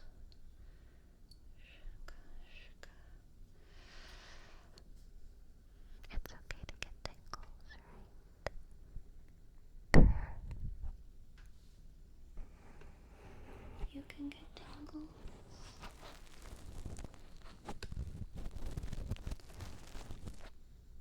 Anywhere you want. Get a tingle there, or there, or anywhere. Your finger's looking fully recovered. It's not fully recovered, but it's like 90% recovered. I don't know why I should feel like I should show y'all. Y'all don't need to see. My camera doesn't need to focus. But yeah, it's doing much, much better.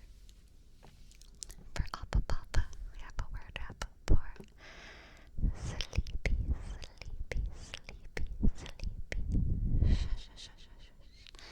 Go to sleep, okay? Get sleepy. Get sleepy. Get tired. Get müde.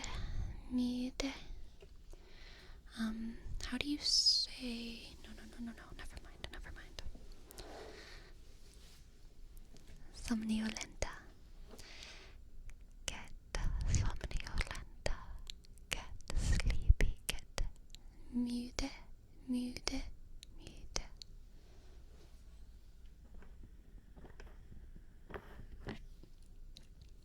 Müde, müde, müde.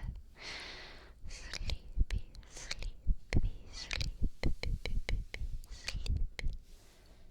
Somniolenta. Somnio. Lentil. Lentil. Sleepy. Sleepy lentil. Sleepy. Sleepy.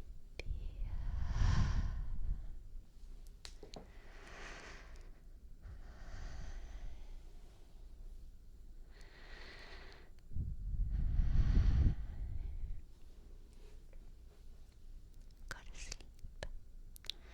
Sleep. Sleep. Schlafrig. Schlafrig. Schlafrig. Schlafrig. Schlafrig. Schlafrig. Schlafrig.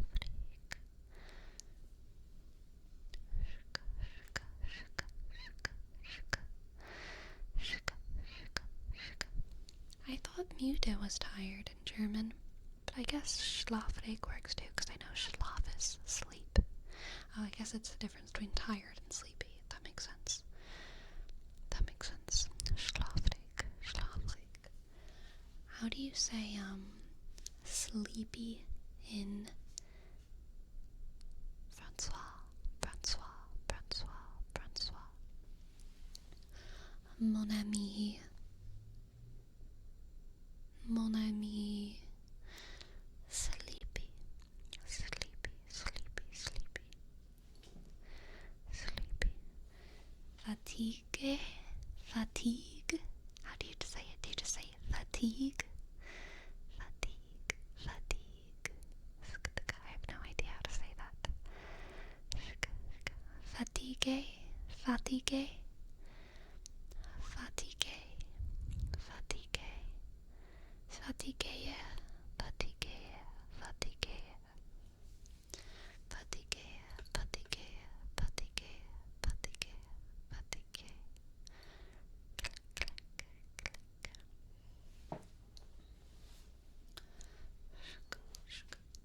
What can I read for you? And Olivia, what can I read for you? Somniolenta. Somnolenta. Somnolenta. Somnolenta. Somnolenta. You got it, Aunt Olivia.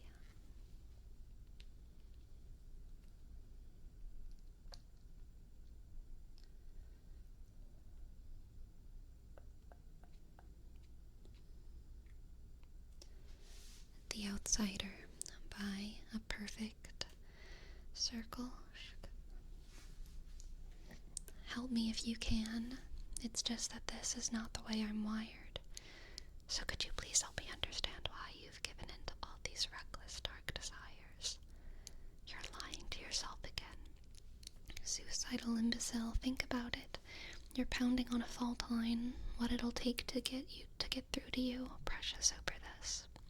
Why do you want to throw it away like this? Such a mess. Why would I want to watch you disconnect and self-destruct one bullet at a time? What's your rationale? Everyone will have his day to die. Medicated drama queen, picture perfect, numb belligerence, narcissistic drama queen, craving fame and all its decadence. Lying through your teeth again. Suicidal imbecile, think about it. You are pounding on a fault line. What'll it take you to get through to you, precious? Go with this. Why do you want to throw it away like this? Such a mess. Why would I want to watch you disconnect and self-destruct one bullet at a time? What's your rationale? Everyone will have his day to die. They were right about you. They were right about you. Lying to my face again. Suicidal imbecile. Think about it. You're pounding on the fault line. What'll it take to get through to you, precious? I'm over this. Why do you want to throw it away like this? Such a mess. Over this. Over this. Disconnect and self-destruct one bullet at a time. What's your hurry? Everyone will have his day to die. If you choose to pull the trigger,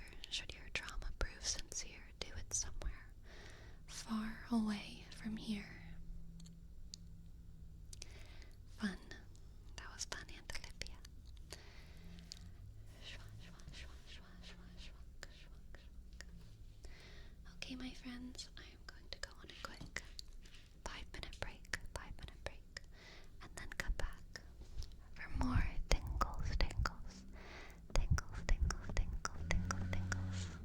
tingles. Sorry about that loud car. Oh my goodness. I'll be back soon.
and runewood. This frog. This frog. Click. Click. Click.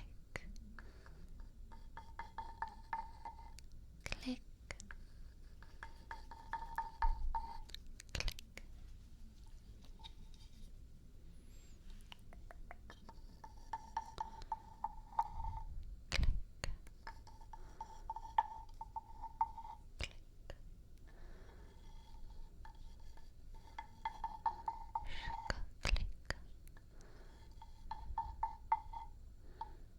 Click. Click.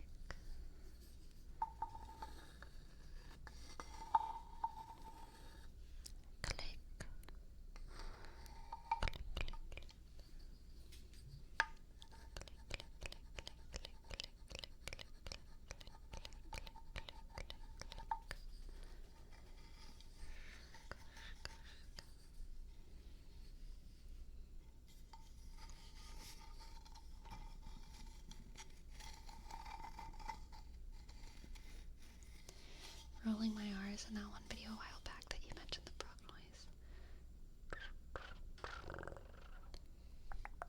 What was I doing?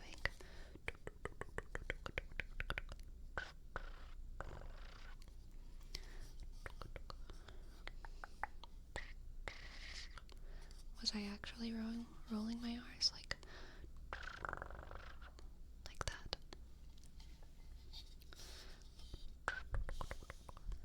Click.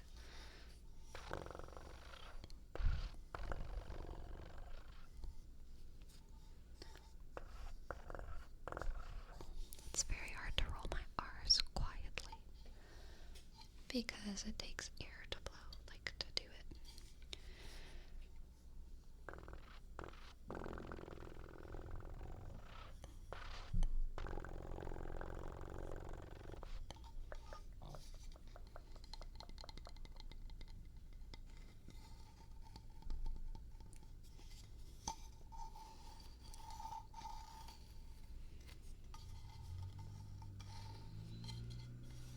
Yeah. Cats, though, even though it's a similar sound, they purr using the back of their throat, not their tongue. So it's kind of more like when you cough and you're like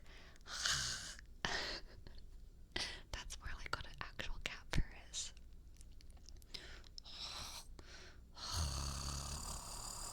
Something like that. Something further back.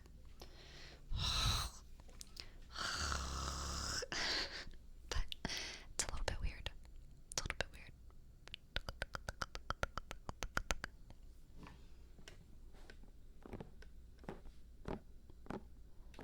Yeah, exactly. Kind of does sound like you're trying to like cough something up.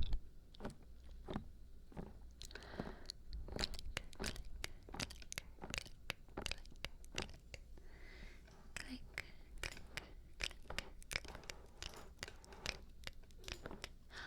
hello. What's up, girl?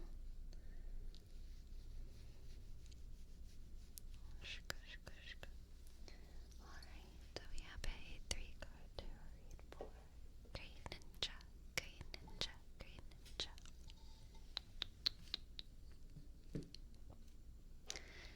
Hello, Kato. Shaka, shaka, shaka, shaka, shaka, shaka, shaka. Hi. Hi, hi, hi. She came purring and came to show me how it's done, really. You feel so soft, girl.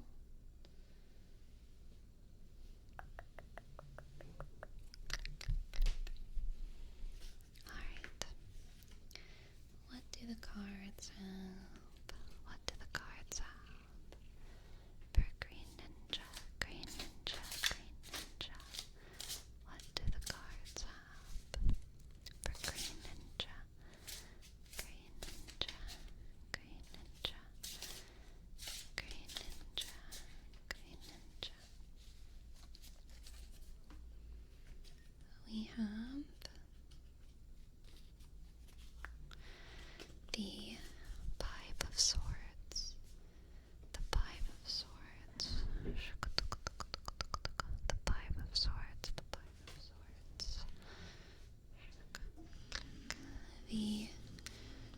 Queen of Swords.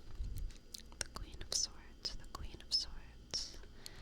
The Queen of Swords. The Queen of Swords. The Queen of Swords. And strength. Strength. Strength. Strength. Strength. Strength. Strength. Strength. Alright. Alright, Green Ninja.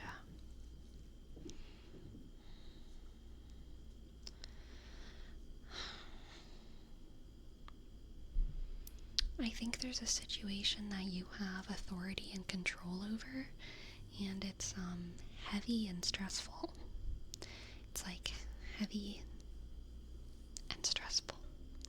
Okay, you have the expertise and the capabilities of doing it and being okay with doing it, but it's definitely, I feel like, gonna be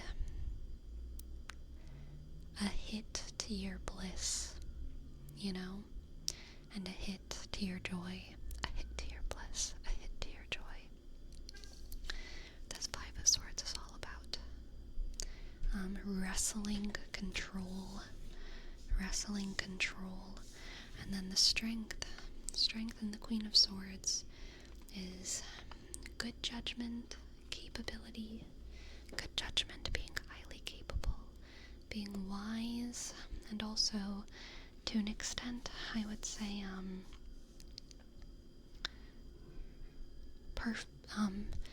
performing for the good of everyone, but feeling a little bit cold and jaded on the inside. You're doing something for other people. You're probably taking control of a situation in order to benefit other people, but I feel like you might be experiencing like a sense of disappointment, jadedness, coldness on the inside. That's kind of what the Queen of Swords brings to a reading.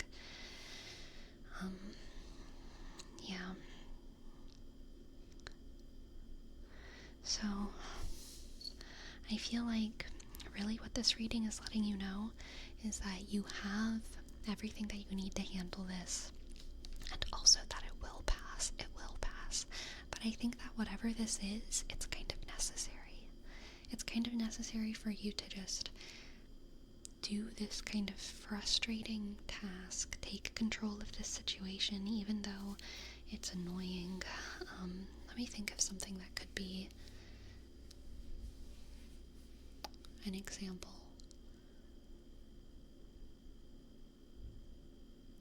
Let's say it's like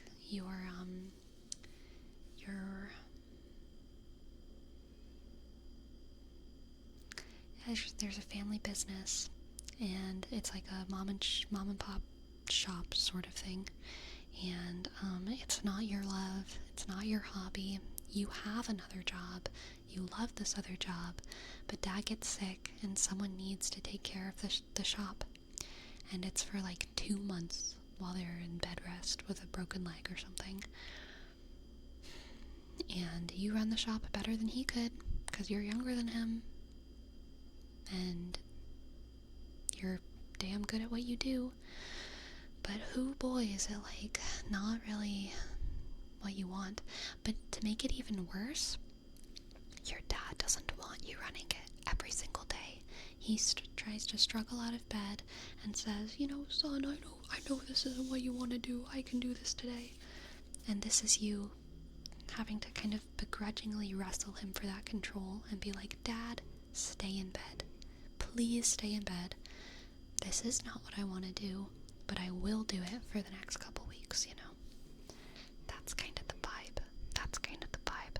So I don't know what that is for you, Green Ninja, but I wish you the most luck, and I want you to know that all of this time will come to a close eventually.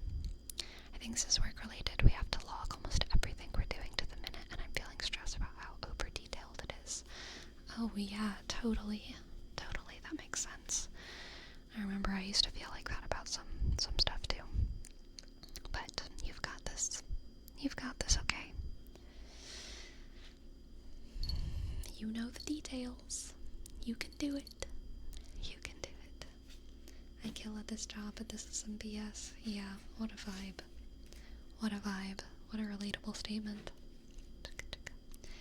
I just wanted to stop in and say I found your channel recently and your ASMR is amazing. Aw, thank you, Saggy. Welcome into the chat. Thank you so much for letting me know. And thank you for letting me read for you, Green Ninja. I wish you the best. I wish you the best.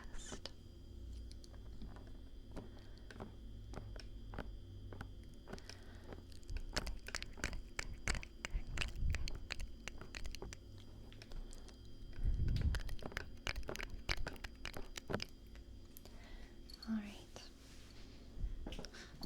What do the cards have for 6? I think I need to move my mic, like, further this way, because I keep not talking in this ear. Okay. 6, 6, 6, 6. Hello, the Rainbow Pig. What have you been reading? What have you been reading? Welcome in. What do the cards have for 6?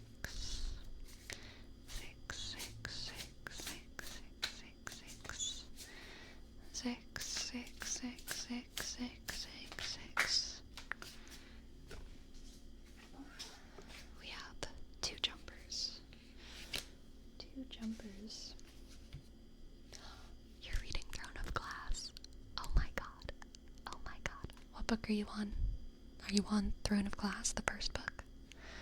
Or are you on one of the later books? Alright, 6. We have the Four of Wands. The Knight of Pentacles. Excellent. And the Knight of Swords. An incredibly positive reading, 6. Very, very positive reading here. Very positive, positive, positive, positive reading. Oh.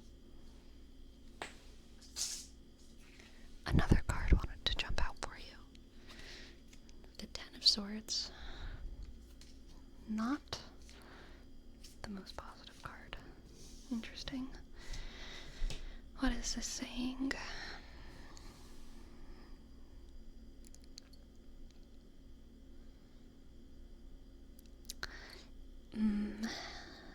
I think that you are in a time of incredible fortune, 6.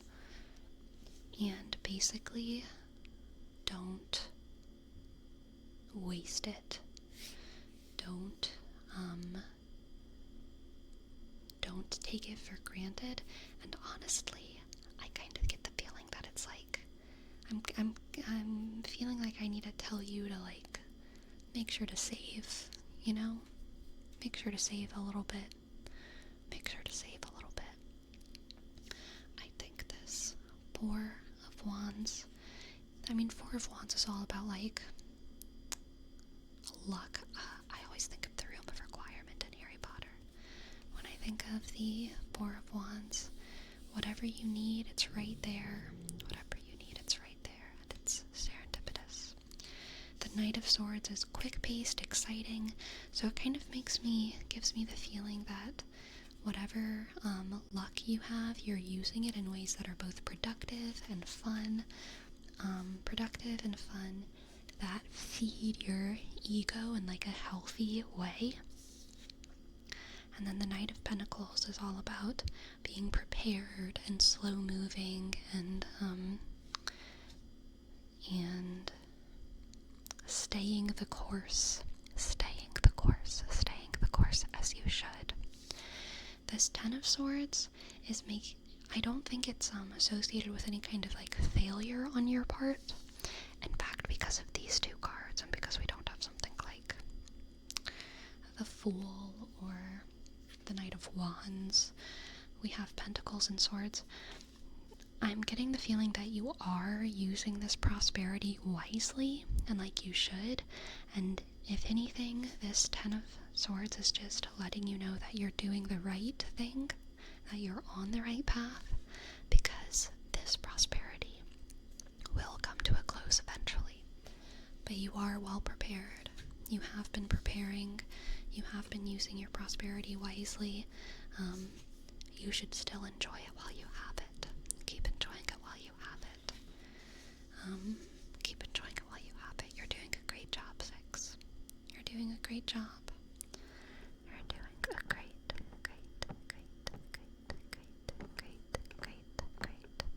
job. Okay. Thank you for letting me read for you. And I wish you the best, 6. I wish you the best, 6.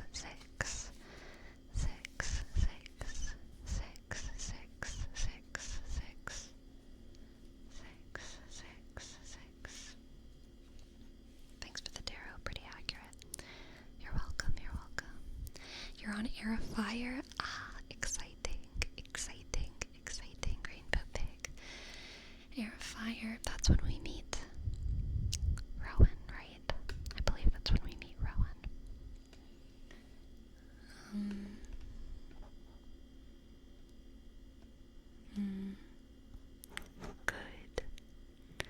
Good.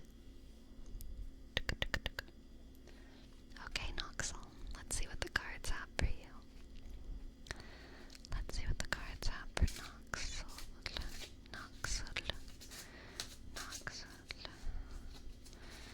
Let's see what the cards have for Noxel.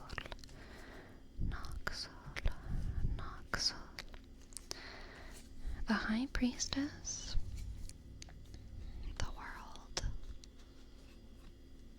and the Page of Wands. The High Priestess, the World, and the Page of Wands. The High Priestess, the World, and the Page of Wands.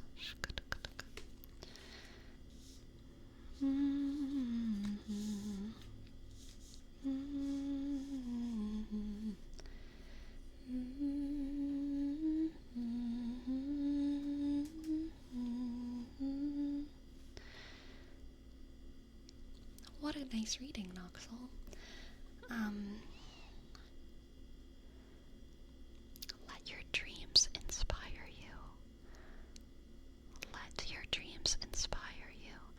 I'm feeling like a very entrepreneurial spirit in this reading. It could be the spirit of an artist, but I don't want to say that and make you think that I'm literally necessarily thinking about like painting or sculpting.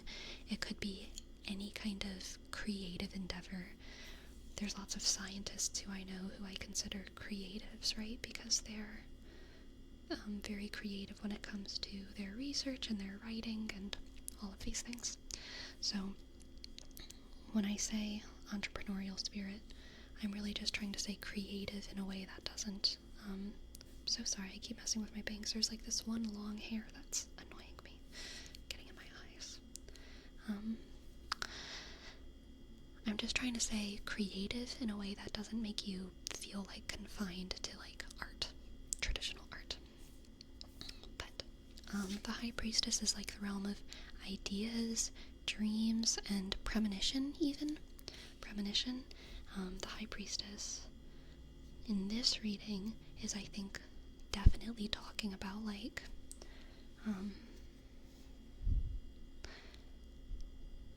spiritual feelings, whether those feelings come from dreams or from prayers or from meditations or whatever it is, wherever you get, wherever you experience interesting. This is so annoying. I'm so sorry, y'all. I think I've gotten it though. Have I gotten it? Am I feeling it on my eyelashes? I think we're good. Okay. Wherever you experience spiritual feelings and ideas, which to me, I'm thinking about like dreams and meditation, like an almost half-conscious state of like a liminal mental state. I think that in that kind of headspace, the world opens up to you. And you're able to take ideas from that place, from that state, and use them creatively, productively, creatively. So you can use creative ideas, you can be productive and draw from any space in life. But this reading is telling you that there's an idea that is like within the realm of dreams, that is waiting for you to like grab onto it, okay? There's an idea that's already sitting there in your subconscious, and it's waiting for you to use it for whatever it is that you use your ideas for. As soon as you identify it and touch it and grab it, you will be able to wield that idea so easily in order to make your creative endeavors exciting and renewed again, okay? So keep a eye out, ear out, keep your brain ready to like latch on to the ideas in your dreams, okay? Keep your brain ready to latch on to the ideas in your dreams, because there's an idea in your head that is so good, just waiting for you to use it, okay? Just waiting for you to use it. Thank you so much for letting me read for you. That's exciting. That's exciting. I hope it all works out great. Okay, Noxel. I hope it all works out great. Interesting. I'll keep an eye out. Good. Oh, I wanted to show y'all something. One of my family members found art that I did when I was a kid, and I want to show it to y'all. Okay? Because it's pretty funny.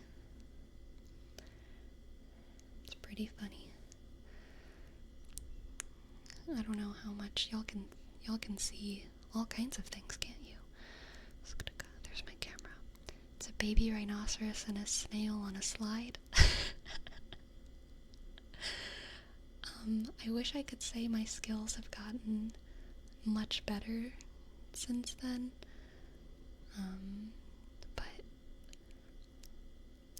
But I really can't.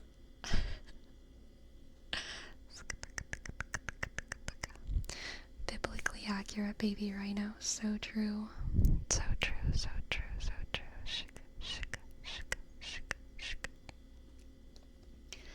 The snail is clearly there. We have a snail going on.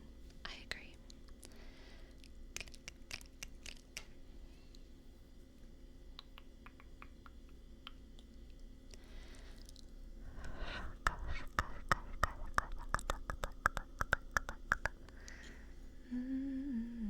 I appreciate the joy of the composition. Aw, I'm glad. I'm glad you can detect it. Yaknusa. Do you know if they still have the actual drawing? Yeah, I mean, I think they unearthed that to like today and sent me a picture of it.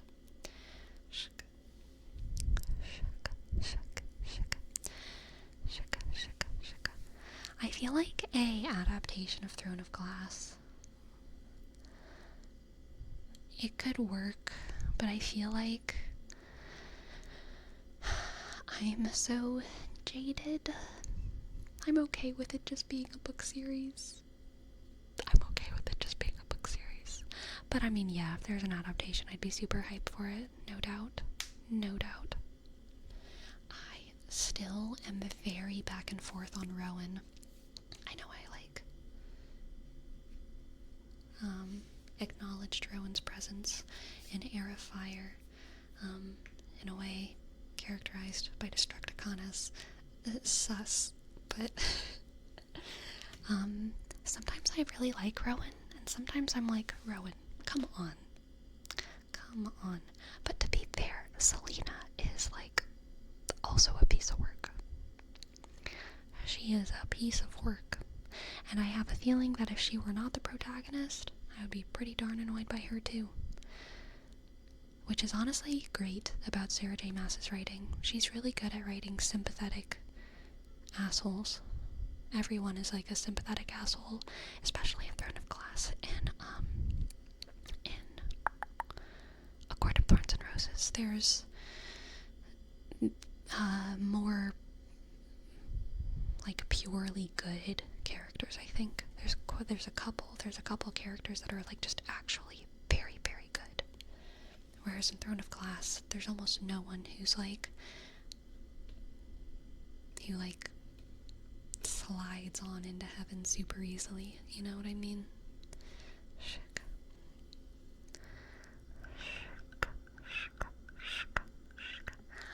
Crumpling dumpling, crumpling dumpling, crumpling dumpling. Aww. Thank you, Silent Wolf, for crumpling dumplings. 6-month sub. Crumpling dumpling. Silent Wolf. S I click L E sk N sk D click W click O sk L F sk 0 click 1 sk. I'm gonna give a name trace to you as well. Crumpling. C R click U sk M click P click L I sk N G click D click U sk M click P click L I sk N sk G sk. Hello, Miss Crumpling. Miss Crumpling, Miss Crumpling, and Zacrons. Thank you. Thank you, Zacrons, Zacrons. C A click C H click R sk U sk N sk S. Zacrons, thank you so very much. Yes, we have another golden potential hype train. Very exciting. Potentially a golden hype train. What is a golden kappa? It's like a hype train that the Twitch gods have randomly selected to make like extra special and fun. Like once in a blue moon, a hype train is like golden. Golden. Hello, isolated. Hello, isolated. Hello, isolated. Barom, thank you. Thank you for gifting us up. Barom. Up. A, click. R, A, O, M, and Destructicon. Thank you, Destructicon. Thank you. Thank you so much, Steve. E S T click R O C T click O K O M. Thank you so much. Barom, Destructicon. Thank you. Hi JD. Hi JD. Hi JD. Hi JD. Hi. Swash, swash, swash, swash, swash.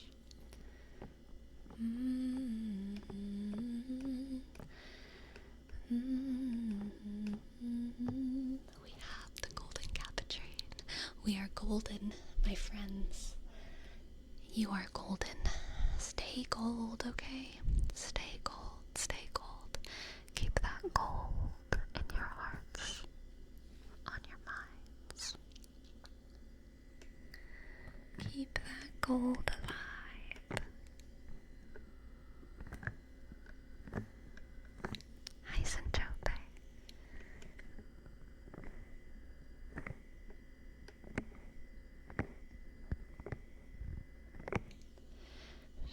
Sam the man, thank you as well. Thank you, Sam the man. Thank you, Sam.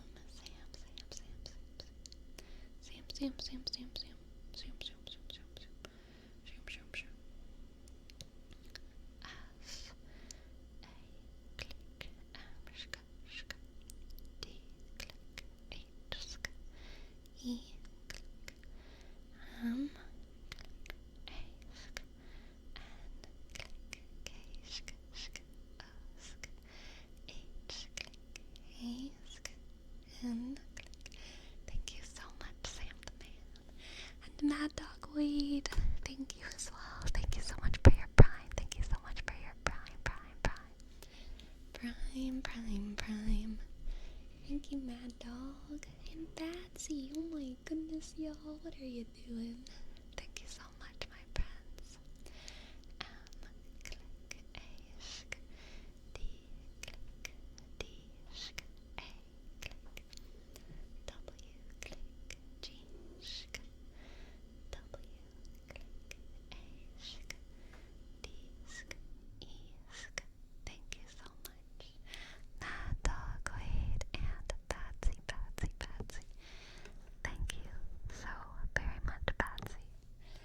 for your tier 3 sub.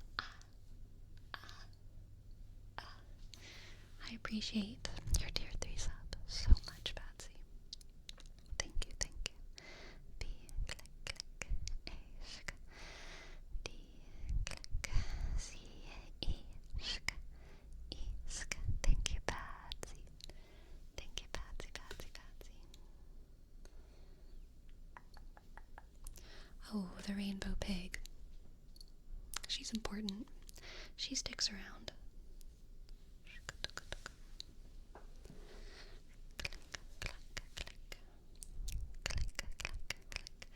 Hype for almost 2 years. Oh my god. 2 years. Amazing. I need to hit up my artist again and see if they can make more emotes, because I don't want to switch artists. I like my Twitch emotes so much, and I think that they're like such a cool, unique art style, but my artist has been like too busy to do any commissions. So I want to see if I can get them to make more for me, but only if they have time. Only if they have time.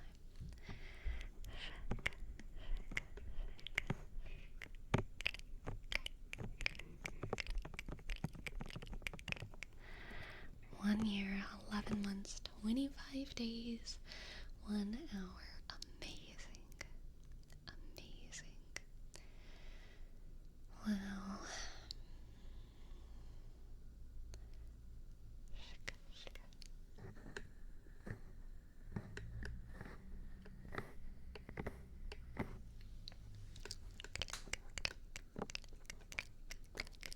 We got some real old hats here, don't we? We got some real old hats here. Shaka. Shaka. Shaka. Shaka. Shaka. Shaka. Shaka. 6. Thank you, 6. Thank you, 6. Thank you, 6. Thank you, 6, so much for gifting us up to the rainbow pig. Thank you, 6. Thank you, 6. Thank you, 6. Thank you so much. I, H, click, G, click, C, I, X. Thank you.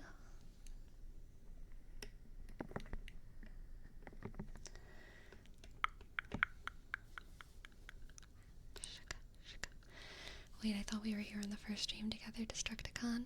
True, it's probably because Destructicon didn't follow me immediately. Destructicon gave it a couple streams before he was like, I guess I'll follow this person. I guess I'll follow this person.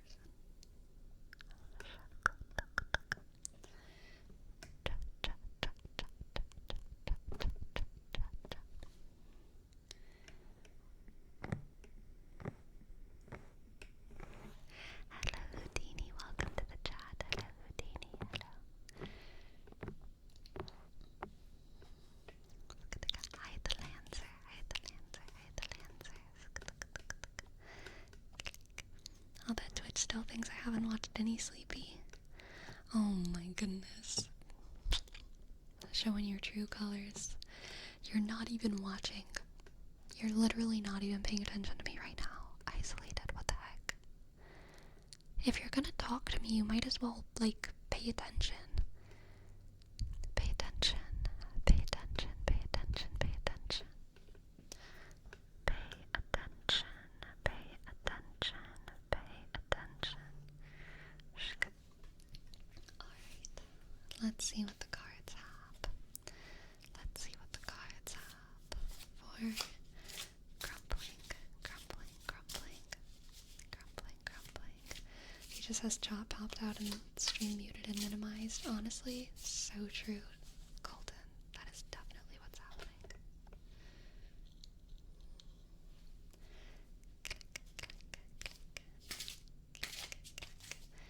Grumbling, dumpling, grumbling, dumpling, grumbling, dumpling, grumbling, dumpling, grumbling, grumbling, grumbling, grumbling, grumbling, grumbling,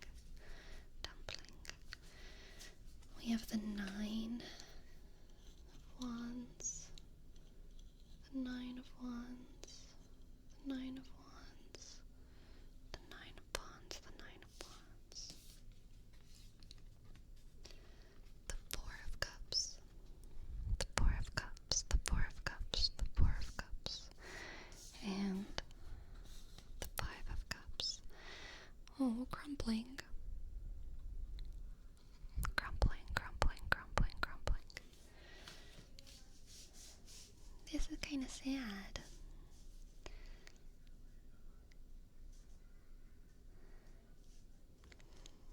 Crumpling. Crumpling, crumpling. I feel like something has happened, crumpling. And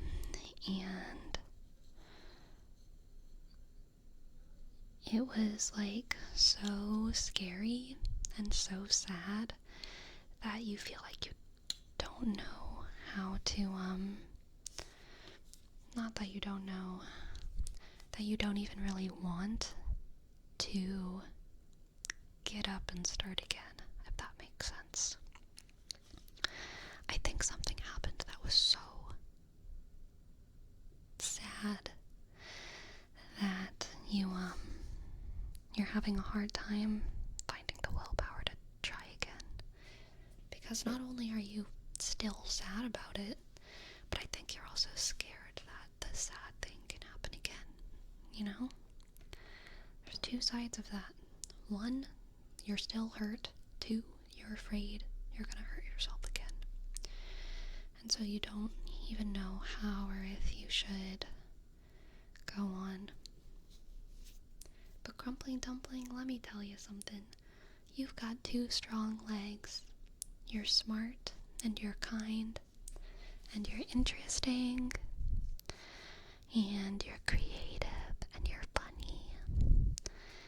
And no matter how many times you get hurt, you will still be you and you'll still be amazing, okay? And I can't promise that you're never gonna get hurt again, but I can promise that if you allow yourself to go out into the world, you are giving everyone such a massive gift just with your presence, okay? Just with your presence, you give the world so very much. And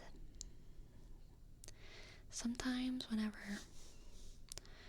the world is too sad to feel our own happiness, we can at least sate ourselves off of the happiness we can give to others, right? And then eventually our own happiness will come. Eventually the heart heals. Time will heal your wounds. Time will heal your wounds. But until then, never forget how much joy you bring into the world. Even if there's a little bit too much sad to feel that joy yourself right now, you're still full of joy. It's just being redistributed to other people instead of you. But you'll get it soon, okay? I promise, I promise, I promise. I promise it'll come back to you. I promise. You've got this. You've got this.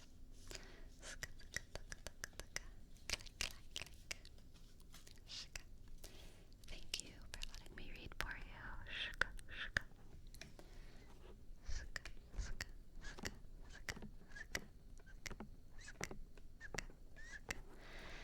You know, every time we fall is just an opportunity to learn about it and to show ourselves that we're able to get back up again. True. And to keep going. Even the darkness tunnel has a bit of light at its end, so sooner or later you'll get into it. You got this one, Crumps. May your stay in the abyss be a short one. I had a big day at work, so this is nice. Oh, nice, nice.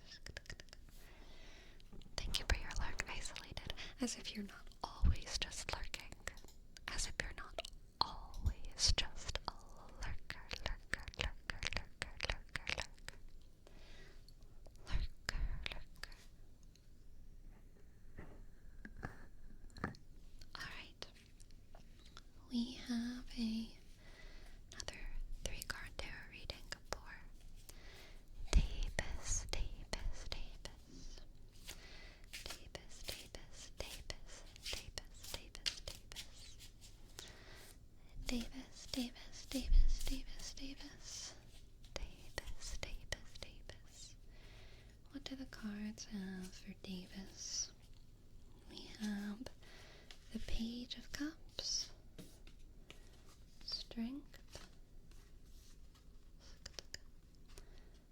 The Page of Cups. Strength. And the Six of Wands. The Page of Cups, Strength, Strength, and the Six of Wands. A very good reading, I would say, Davis. Good news of your victory is coming soon. This is kind of giving the vibe of like you already auditioned for a show and you've been waiting to like hear back. You already did an interview and you've been waiting. And so like the work is done. The battle is fought. You're just waiting to see the results. And this reading is letting you know that good news is on its way to you, okay? Good news is on its way. The Six of Wands is kind of about a public victory, public admiration. Strength, of course, is about your own capability, and Page of Cups is oftentimes truly just a good news. So I'm really feeling like this is about something that you've already spent a lot of time and effort on doing, practicing, achieving, and then you did it. You took the test, you did the audition, you did the interview, you submitted the application, and probably so much time has passed that you're just feeling like you're not even feeling nervous about it anymore because it happened so long ago that it's just not fresh on your brain, you know? But all of that hard work did pay off, and you're about to get some good news about it, okay? You're about to get some good news, Davis. I believe in you. I believe in you. Thank you for letting me read for you. That was a lovely, happy little reading. A lovely, happy little reading. You're welcome, Davis. You are welcome.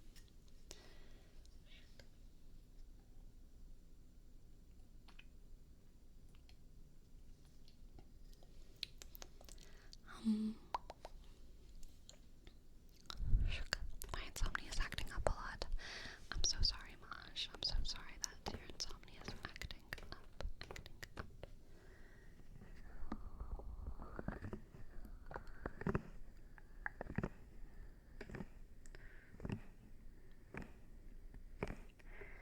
Of course, Destructicon, go ahead. Ask away. What gaming advice do you need? What gaming advice do you need?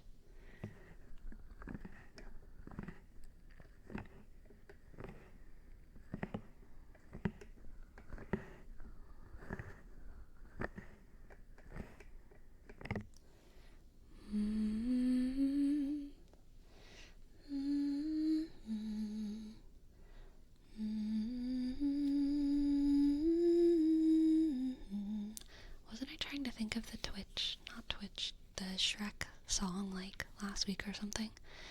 Yeah.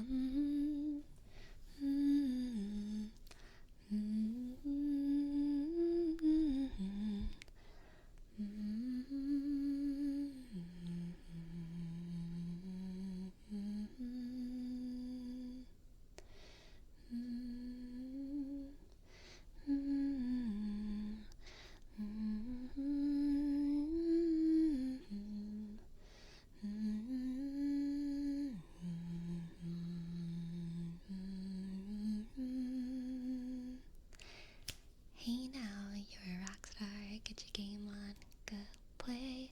Hey now, you're a rock star, get your game on, honey. All that glitters is gold. Exactly, holy moly.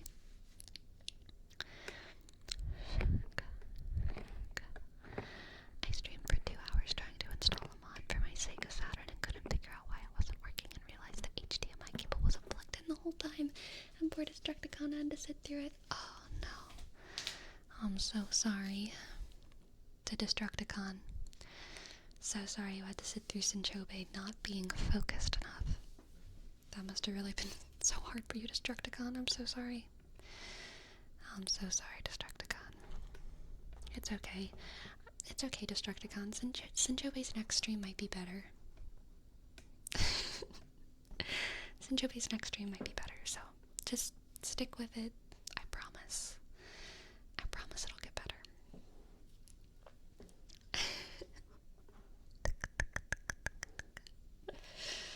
Sinjobe. I'm just joshing. I'm sure Destructicon had a great time troubleshooting. There's some theater philosopher, performance studies person whose name I can't remember. I don't even think I ever memorized her name, but she said that, and I don't agree with this completely, she was doing the thing where academics like really take a hard stance, and really they're like shooting for the moon, aiming for the stars, or the opposite, shoot for the stars, reach the moon. She said that the single point of theater, or not the point, she said the single reason why audiences love theater is because of the tension that exists between the actors wanting everything to go as they rehearsed it and the audience wanting everything to go wrong. And that tension, that differing in desire, is the single thing that makes audiences love theater. Obviously, I don't think that is the single thing that makes audiences love theater, but I do think it is a real thing that exists. I think that that tension between performers and audience does exist, in that generally audiences kind of like a little bit of chaos on the stage. They kind of like it when like someone drops a prop, or when someone doesn't come on stage and everyone's like obviously like looking at the wings like when are they gonna come on, and then people have to like improvise for a couple seconds. Audiences love that. They wish that they didn't, or performers wish that they didn't, but they do, we do. And Sinjobe, I promise you that your audience probably enjoyed your tech issues just a little bit. Okay. Shaka.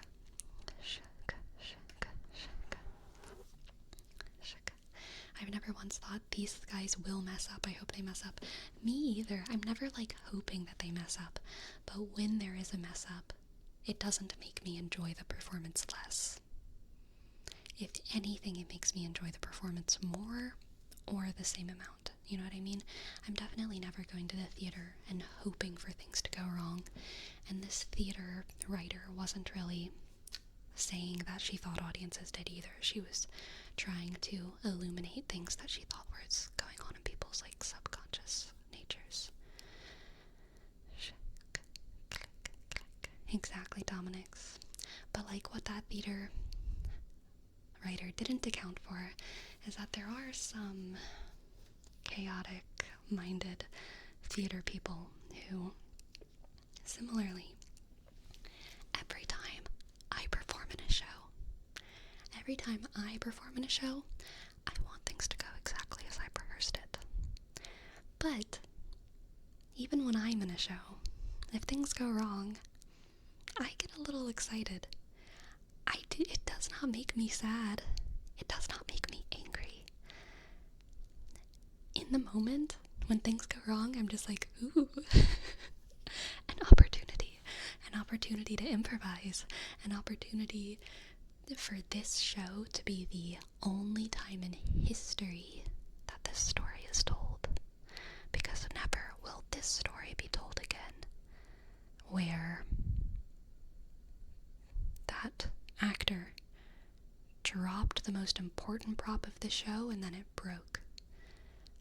This is a new story, and it's only getting told tonight, and that is like an exciting feeling for me as an actor, and I'm not alone in that. There's other actors who feel that way too. Yeah, the magic of theater.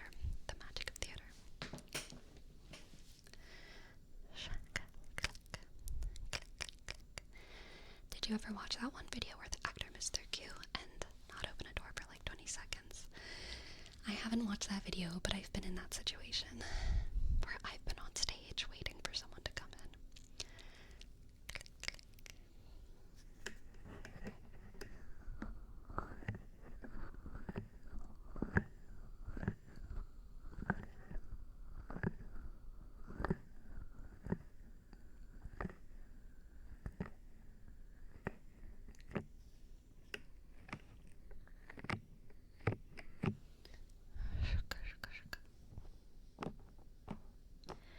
So, one of the most hilarious shows that I was in, and I'm not going to give too many details about the actual show, but like basically the whole show revolved around this monument in the middle of the town, and the show was about the monument slowly falling apart, and the slow falling apart of that monument, how it affected the town. Very interesting show. But because of that, obviously the prop was able to be deconstructed throughout the show. And there were specific moments in the show where things were supposed to come off of it. An arm, a leg, something the statue was holding, the hat, things like this. But once, when we were putting on the show, during the first scene, the entire monument fell apart in the middle of the stage.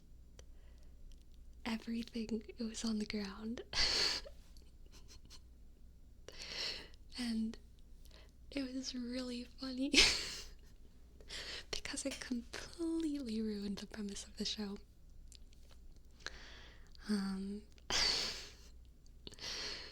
And the next scene, we just, like, as soon as the curtain closed before the next scene, we just, like, put it all back together.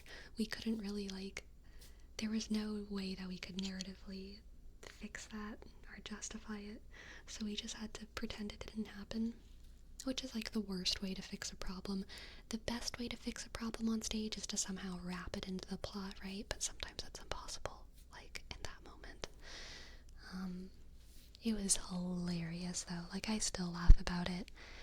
I know the other actors in that show still laugh about it. It was one of the funniest stage moments of my life.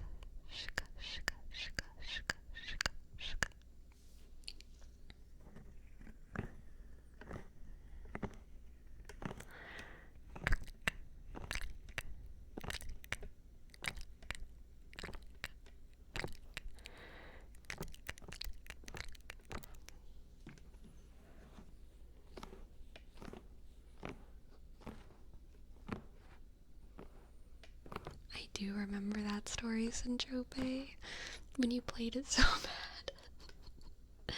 They thought you were doing it to, like, insult Punch's pilot. So funny. So funny.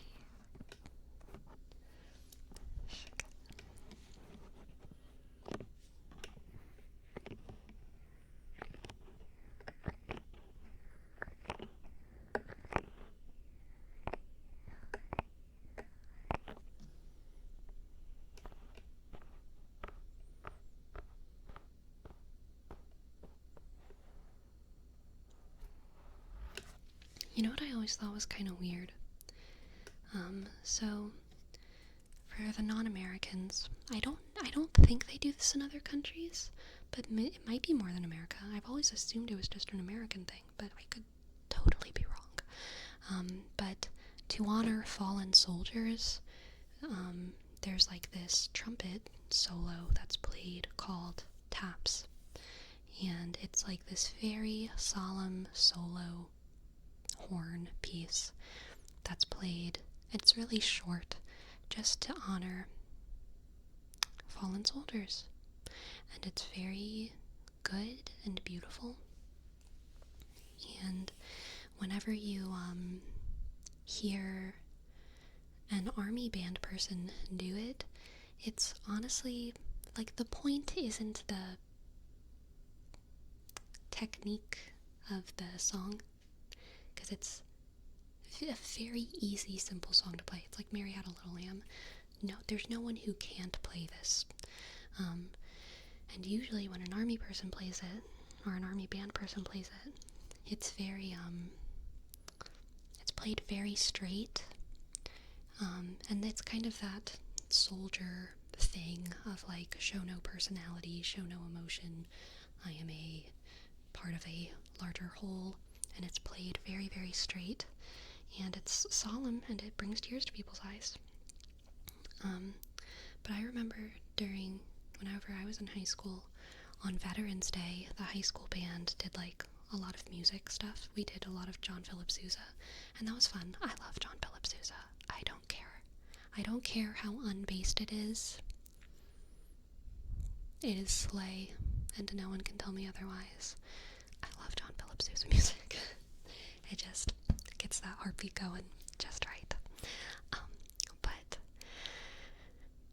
at a certain point in the Veterans Day celebration at my high school, there would be like a slideshow of war stuff, and then we would have usually one of the trumpet players come out and play taps. And it should have been somber and melancholic and all of that, but instead it was like a beautiful aria. It was the triumph of the first chair trumpet player who beat out all the other schmucks to get the solo, you know what I mean? People were like fighting over the taps solo, and then once they got on that stage to play taps, they like did so much vibrato, they did so much, and like it was pretty, but it kind of felt wrong. It kind of felt like egotistical, you know what I mean?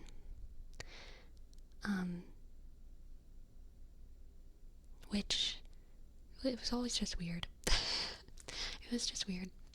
It was like when people sing happy birthday too well. You know when people sing happy birthday too well? And it's like, what are you doing? But the stakes are pretty low for happy birthday. I feel like the stakes are higher for taps. So yeah, it was weird. Yeah, I would have been terrified to play the last pose because I would be afraid to fuck it up. Yeah, true. My band director sometimes wouldn't trust a player to do it, so he would bring his mouthpiece to the game. What the first time I read that Patrick Kelly, I thought it said my band director wouldn't trust a trumpet player to do it, and my brain autofilled it like so he would get a French horn player or something to do it instead, which was really funny because trumpet players are hilariously egotistical. Stereotypically, of course. Shook. The competition shook. Exactly, Alpi. Exactly. Shook. They play it on Anzac Day. I don't even know what that is. Anzac Day. Anzac. What does that mean? LOL, the trumpets would be fuming. Can you imagine if the band director told the entire trumpet section, y'all have been playing taps a little bit too egotistically. We're gonna give the trumpet solos to the French horn players. The band would self-destruct. They would self-destruct. Absolutely. Good night, Houdini. Good night, Houdini. Good night. Good night, good night, good night, good night, good night, good night, good night. I still have a hair that's like falling into my eyelash. Oh my goodness. Where is it coming from? Where is it coming from?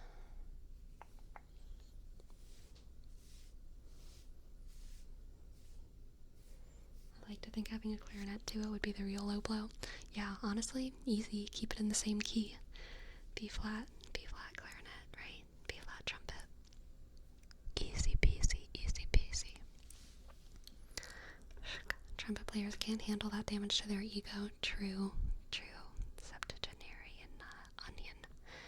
Septuagenarian onion 1. Click, click.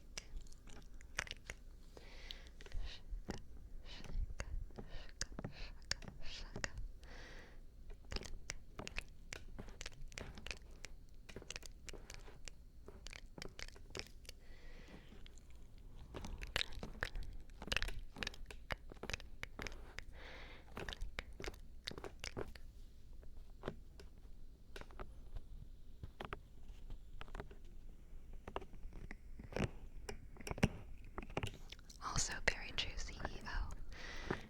The oboes don't want the solos. There's so many oboe solos in music, and I feel like every time like the band director would be like passing out the music and it would start with an oboe solo, you just see the oboe player like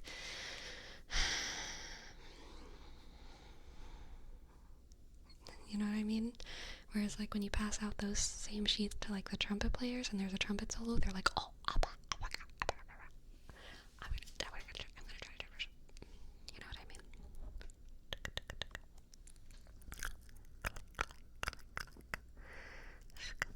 Alright, Sanchope, ask your question.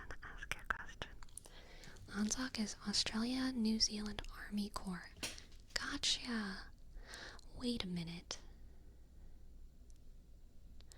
Do Australia and New Zealand have a combined military? The same military? Is that a dumb question? Do they just like share that?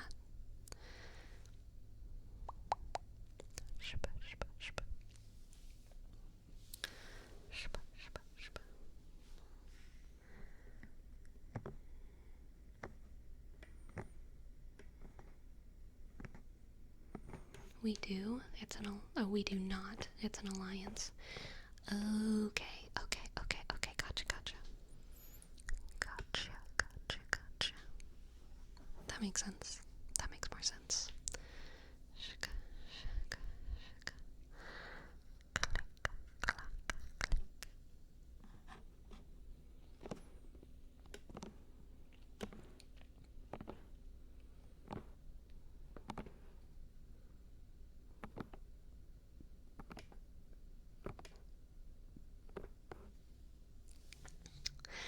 What is it?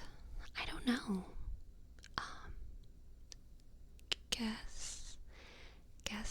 Guessing ASMR? Prediction ASMR? I'm not really sure. Sanchope. Yeah, my memories of the forehead era are sadly quite blurry. I've forgotten so much from Forehead Sleepy. New Zealand doesn't have a defense force worth mentioning. Yeah, that's what they want you to think. Australia protects New Zealand, but there's been less cooperation recently. You'll find out soon, Isolated Matrix. You'll find out soon just how worth mentioning the New Zealand Defense Force is.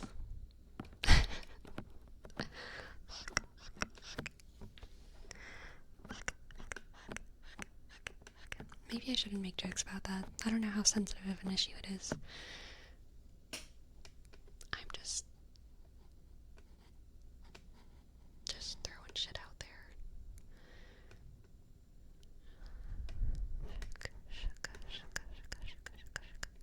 Banks did take over the memory. They did.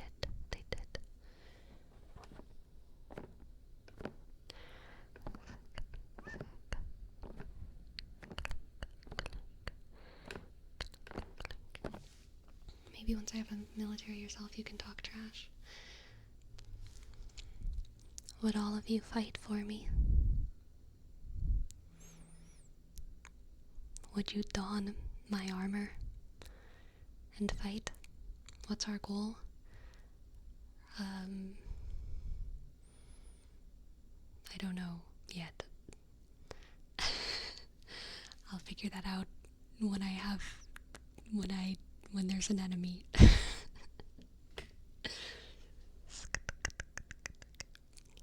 Defend the tingles, yes. We are the wee hours retinue.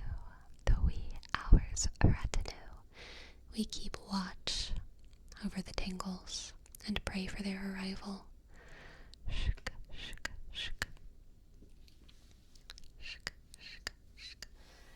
We are the Lothlorian Lentil Legion.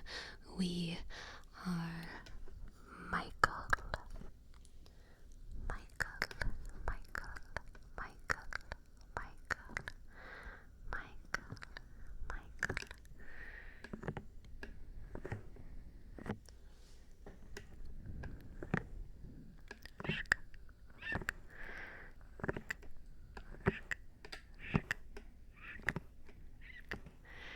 We are Michael.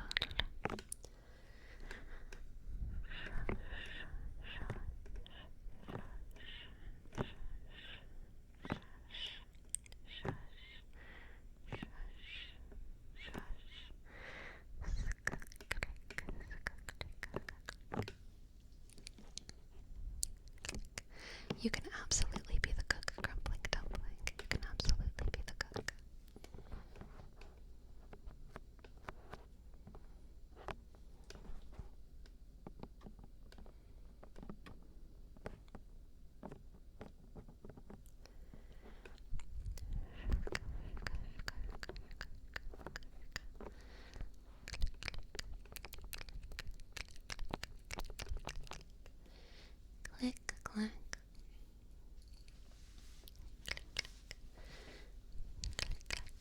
Can we be a regiment of nerdfighteria? I don't think that's up for me to decide. But as far as I know, I don't think John or Hank Green has ever even mentioned the world of ASMR. I feel like it is, I feel like they probably think it's weird. Correctly, but I feel like they might think it's weird.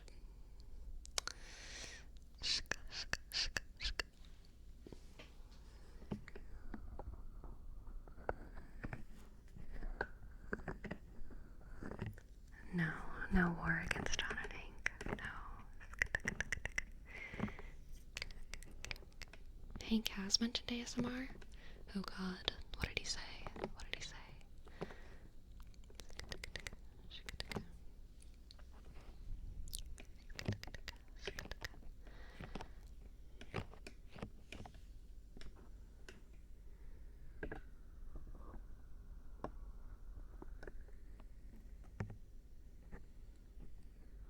Favorite game to play right now? Hearthstone.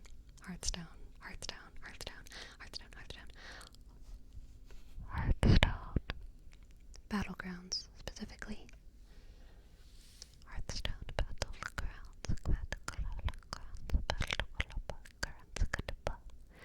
Hearthstone Battlegrounds. Gladdle. Barfstone. Barfstone Battlegrounds.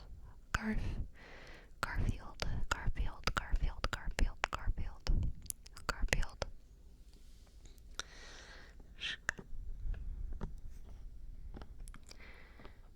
Okay, awesome. Hank did a non-biased video about it. God bless Hank Green. Garstone Cattle Grounds. I like that one, potato. Honestly, you're so right, Gary. I feel like if I ever got sponsored, most sponsors wouldn't like me to just be like blah blah blah about their product. But I mean, I feel like it might work.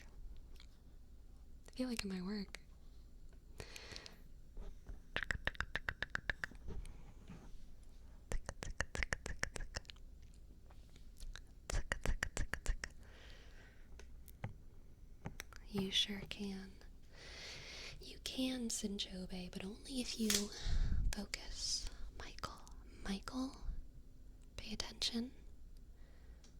If you are watching this, you are Michael, so focus. Focus, Michael.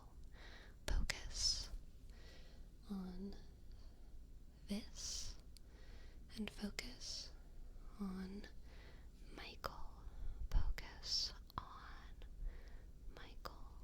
You are Michael. Focus.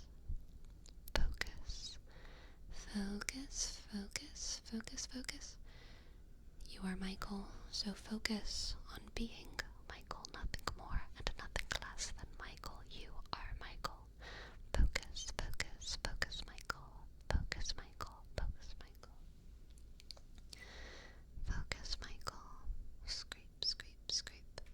Scrape. Let's scrape all of those other thoughts out of your brain so that we just have Michael. And focus.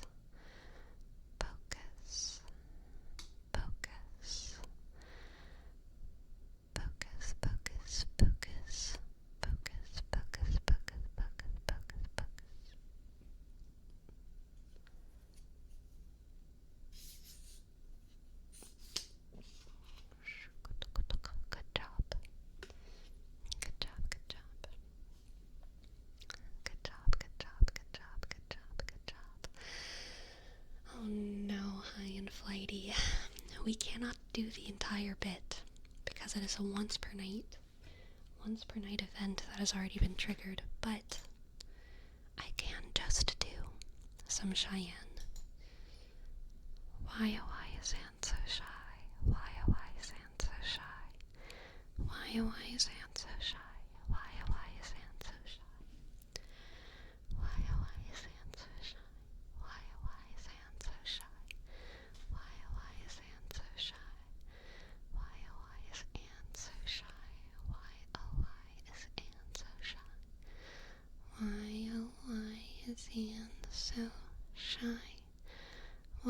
is Anne so shy?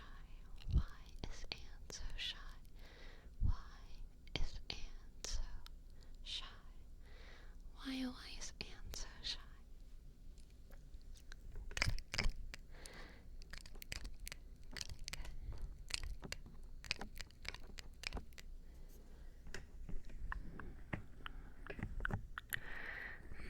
Nice choice, Jayashi.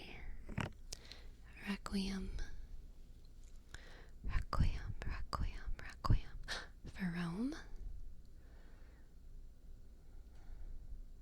Are you from Korea? Ah, you're not. Darn. Requiem, Requiem, Requiem, Requiem, Requiem, Requiem, Requiem, Requiem.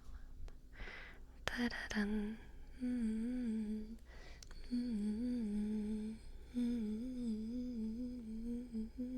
Wait, no. Oh yeah, that is. Requiem, Requiem.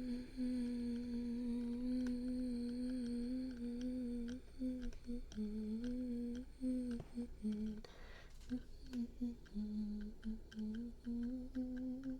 Requiem, Requiem. Requiem, Requiem, Requiem, Requiem, Requiem. Requiem, Requiem, Requiem, Requiem.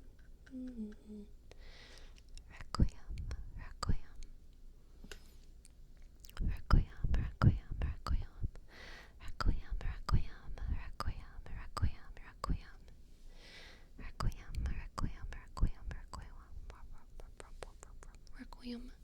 Honestly, I like the Philippines is like so very much on my list of places to visit. Well, like South Asia in general. The top contenders being South Korea, Vietnam, and the Philippines. I like really want to go to at least one of those countries within the next 5 years, maybe 10 years. I would love to go to Vietnam or the Philippines or South Korea. I'd like Singapore. Honestly, yeah, Singapore could be fun too. All that cheap Viet street food. I know I'm limited because of my veganism, but so many fruits, so many tropical fruits and fruit stands and yum yum yum yum yum yum yum yum yum yum yum. Click.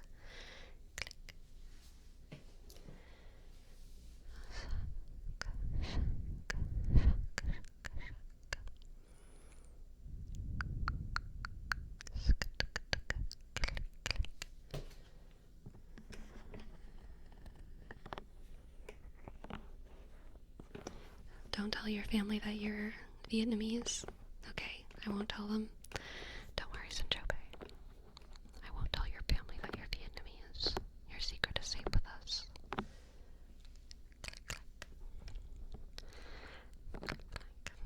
You're welcome. You're welcome.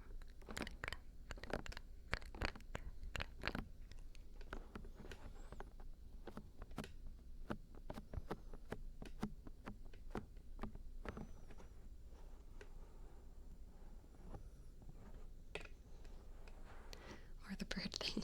Good. Okay, yes. I won't tell them. I won't tell them. I will just tell them you are Michael. You are Michael. Because all of you are Michael, after all. All of you are Michael, and you'll have to tell your families eventually. You'll all have to tell your families eventually that you are Michael. You are Michael. Inside and out, truly and wholly. You are Michael. You are Michael. You are Michael.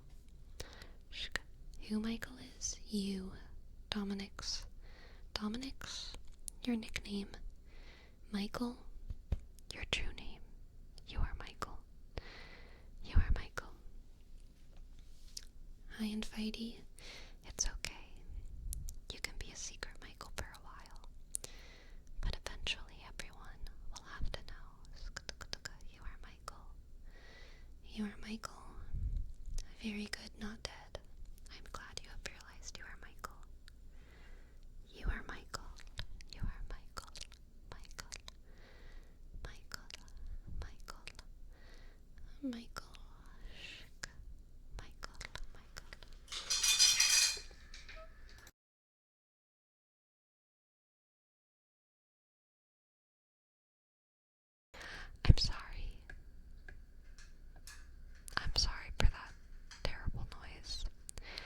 probably sounds even worse on this microphone, because this microphone, the highs, ooh, the highs are high.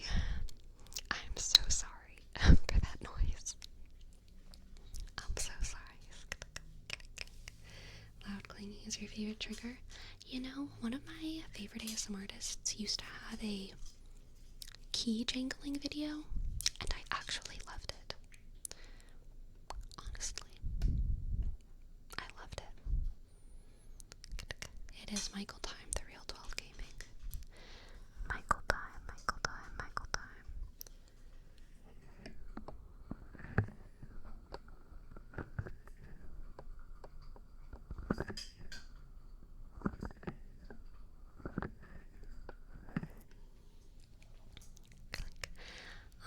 I reject what Destructicon and Joe Banana just said. Untrue.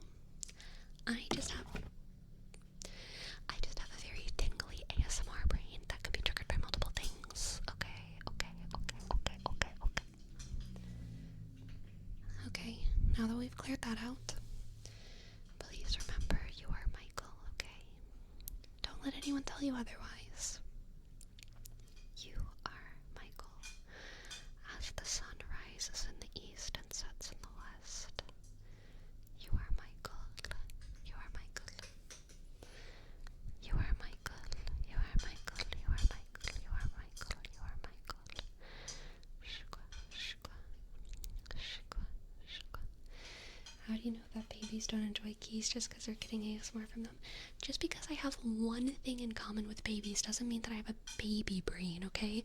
Just because I like sweet potatoes and babies like sweet potatoes doesn't mean that I have a baby brain.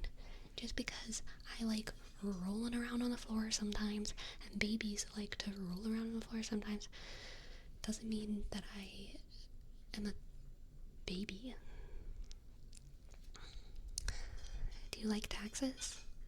Honestly, so like no, but every single year I'm like really happy because my taxes are so much easier than I think they're gonna be. Like, I'm always like afraid that because like paying taxes, of course it sucks, but also like I prepare and I always prepare to pay taxes, so it's not ever like it's a surprise, right? But so I feel pretty neutral on it. I feel neutral on the paying of the taxes. Well, that's not true. Obviously I don't enjoy like losing money, but also I believe in the tax system on like an idealism level, so like I'm okay with it. But the doing of the taxes is like the much scarier, intimidating thing for me. I'm afraid I'm gonna do it wrong. I'm afraid I'm gonna just mess something up and get myself sent to jail because I like to put a period in the wrong place and a number, and I'm like ruining my life. That is what scares me about taxes. But every time I do them, I prepare myself for like 3 days of hard labor, and then I do them in like 3 hours. Just pulling up pulling up my 1099 MISCs and just copying the numbers. And it's like just not that big a deal. Use Free Tax USA. Unless you have an accountant and all that. Obviously do those things, but like I'm just saying, if you're like a normie and you use TurboTax, use Free Tax USA instead. It has all the same technology, all the same questions, but it's free to use because TurboTax is actually legally not allowed to use their program to like copyright. I don't know if that's the right word. Copyright their program, which makes taxes easier. Does that make sense? I am not using the best legal language here, but like it's illegal to like make taxes harder for people than it should be. So whenever technology comes out that makes taxes easier, it's illegal to like hide that technology. And so because of that, things like Free Tax USA exist, which is exactly like TurboTax, except free. Because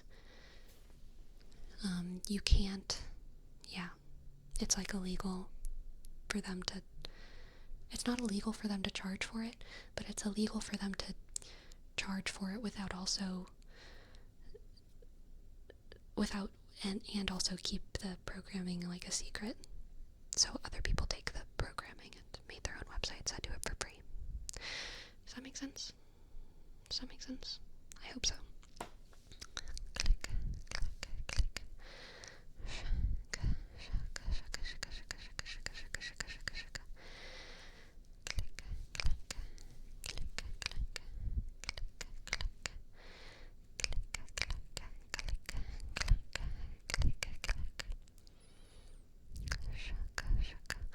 Oh, I didn't know that, Destructicon.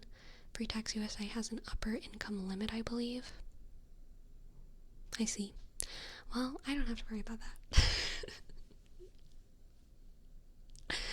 So that's okay.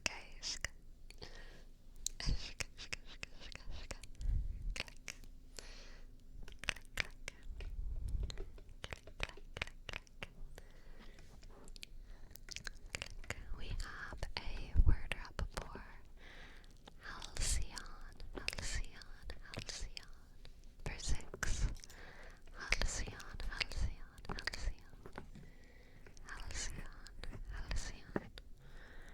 Halcyon, Halcyon, Halcyon. Halcyon, Halcyon, Halcyon,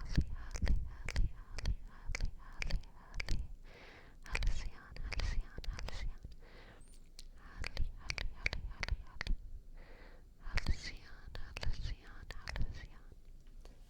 Halcyon for 6, 6, 6. 6, 6, 6, 6, 6, 6, 6, 6, 6, 6, 6. Alright, and now for Silent Wolf we have taxation. Taxation, taxation, taxation, taxation, taxation, taxation, taxation, taxation,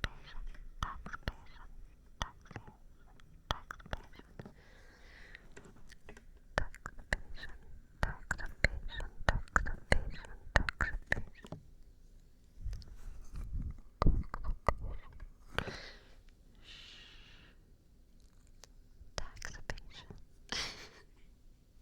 Don't do that. Taxation, taxation, taxation is a plague we must destroy. Taxation, taxation, taxation, taxation, taxation, taxation, taxation. Taxi vacation. Taxi vacation. Taxi vacations. Alright, there you go. Tax invasion, amazing.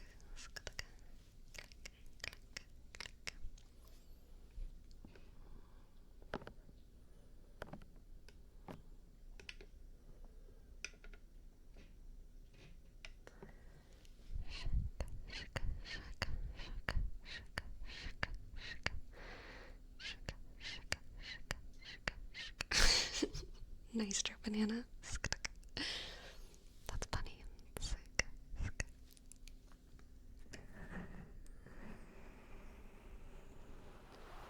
Hey, you gotta relax. You gotta calm down. Calm down, calm down, calm down. Man, can I complain a little bit about what you just said? Destructicon reminded me of this about houses. So, something that a lot of landlords demand is that tenants make 2.5 times rent and they will check your pay stubs to see if you make 2.5 times the rent, which, like, sucks, because never have I been in a situation where, that's how it is. But, it's stupid, because if rent is like, so like, I guess in Louisiana it was kind of like this, because working full-time, working 40 hours a week, I would make around $1,600 to $1,700 a month working at restaurants. Sometimes it would be more if tips were really good, but I was working at like a diner, so like tips weren't that great. And my rent was like under $600, so 2.5 times rent, and it kind of made sense because that amount of extra money accounted for gas and utilities and groceries and quality of life things, you know, socks, clothes, laundry, etc., etc. But like, the more expensive rent is, like, let's say you're in a house that has like $2,000 rent or something, which is a lot, but like, let's say, then if you make 2.5 times rent, you have like, what? How math? How many extra thousands of dollars do you have? Like 6,000 or something? Like, what do you even do with that? But you want the house. But I feel like if there's like a place that has $2,000 rent, you should be able to live there if you make like $3,500 a month. You know what I mean? Because then you have enough for all the other living expenses. Honestly, like, maybe even, dare I say, $3,000 a month. Like, or like $2,700 a month. Like, that's plenty. If you live simply. But the standard of having you make 2.5 times rent doesn't make sense when the rent is more expensive. Because places over here, rent is even more expensive than that. It's like, it's stupid. And like, to be fair, the landlord doesn't keep track of it, so like, as long as you have pay stubs that prove that, you can like quit your job after, and like, they won't know. But like, it is still very, very frustrating, very annoying, very silly, and it doesn't make sense. Exactly, Pharrell. Imagine if the rent of a huge house is like 10K, which would be like crazy. I don't think I've ever seen that, but like, let's say it's enormous. Do they expect for people to make 25K a month? Yeah, very silly. The assumption is that you also live a more consumery lifestyle. Yeah, which is frustrating because like, very few like millennials. I mean, maybe I shouldn't say that. Most of the people in my circle have never been like crazy spenders. And so from my bubble, it's like preposterous that like, I don't know, like, I want to spend my money on my housing, not like on other stuff. But like, I can't even because of that silly rule, which is silly, very silly. Aw, thank you, Silent Wolf. Thank you, Silent Wolf, Silent Wolf, Silent Wolf, Silent Wolf. S-I-click, L-E-shk, N-sk, T-click, W-click, O-shk, L-F-sk, 0, click, 1-sk, 1-sk. Thank you, silent, silent, silent, silent, silent, silent, silent. Silent, silent, silent, silent, silent. Thank you for your prime. I'm confused. Did you say you have to declare to someone how much money you spend on housing? Yeah, your landlord, basically. Like, you have to show them that you make 2.5 times rent.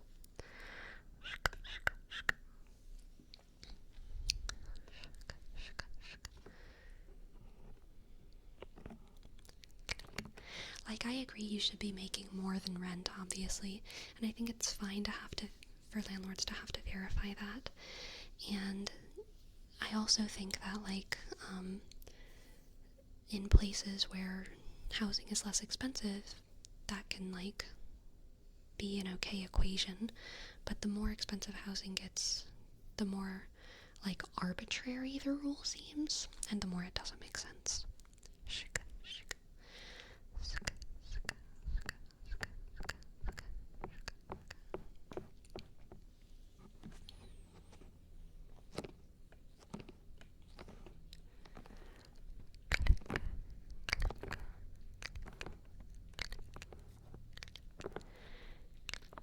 Maybe I'm just good at gambling, Mr. Landlord. Amazing. Yes, and Joe Pay, yes.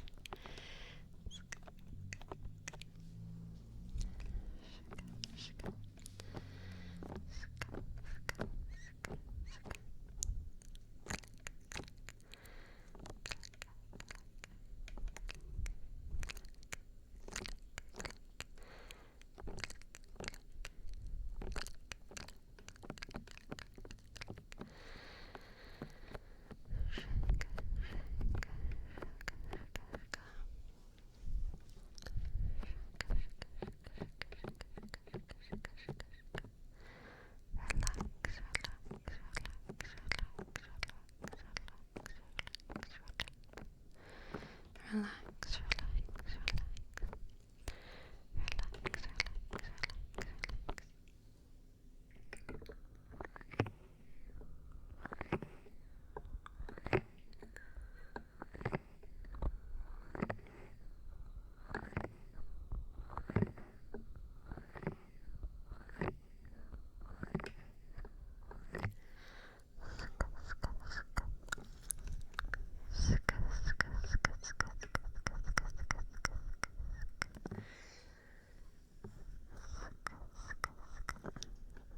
Jelly brain for Nobu.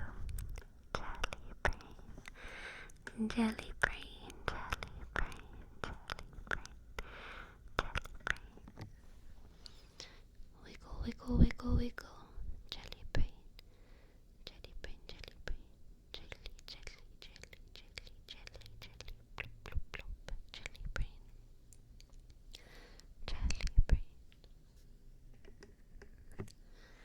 Jelly brain, jelly brain, jelly brain, jelly brain, jelly brain,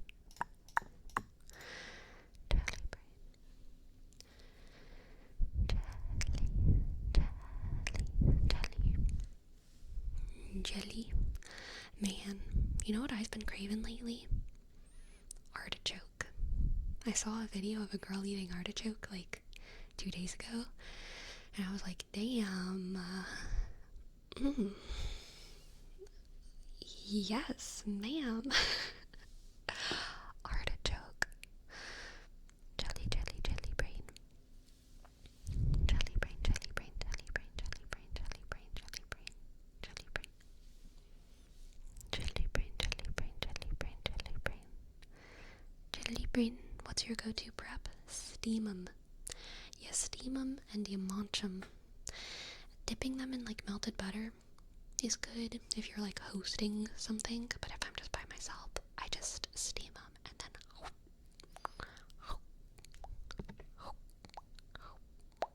that's all you need. All you need.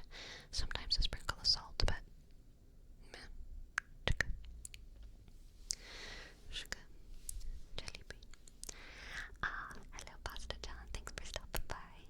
Thank you. Ever had them raw? No, I have not. I have not. I have not. I have not. I have not. I have not. I have not. Y'all, doesn't my cat look so much like smaller now that she doesn't have all her fur? Can y'all see the difference? sense, because to me she looks so tiny. But I don't know how much I just have like cat mom brain and I can like see more. And also like I'm seeing her in person as well, so I'm sure it's different. But like, Does she look small to y'all? She's just so like a little thing. She's so tiny. She's so tiny. so much floof, truly. Truly, truly. Truly. Truly, truly, truly, truly. She does look smaller. On the stand, she does. Yeah. Hi, JD. Hi, JD. How are you feeling? Good, but thirsty.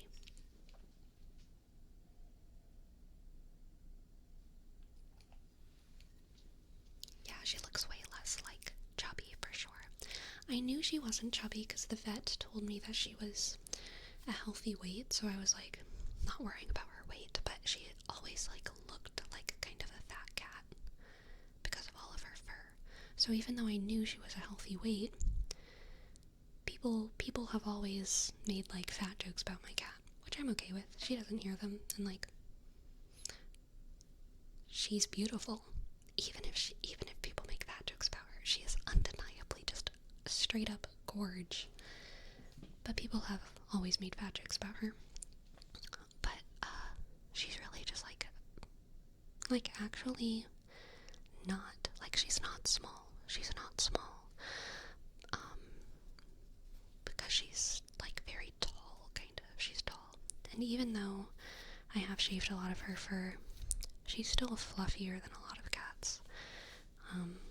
But yeah, she does look a lot less chubby.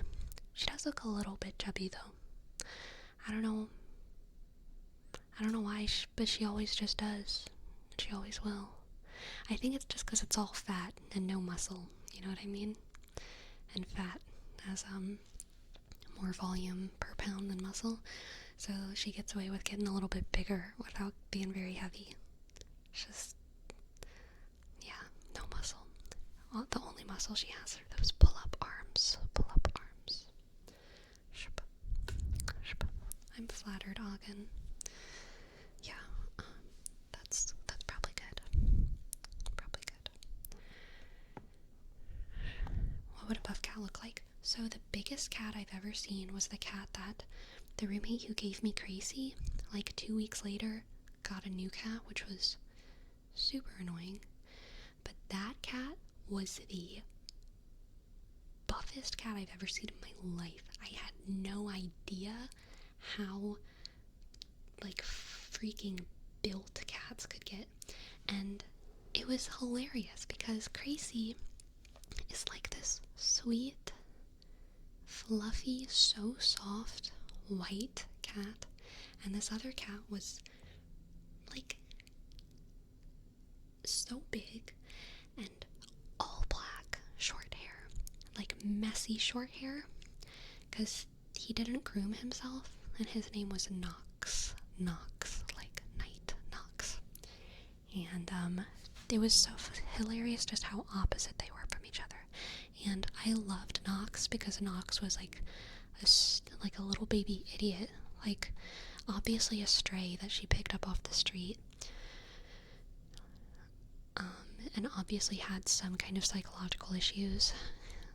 But the strongest cat I've ever met in my life. Like, you would touch Nox and you would just like feel like the like sinewy cat muscles underneath his fur. And he never groomed himself, and so he was pretty messy. And his eyes were always dilated, which was part of why I felt like maybe he had a psychological issue. And I know that he must have slept, but I never once saw him sleep.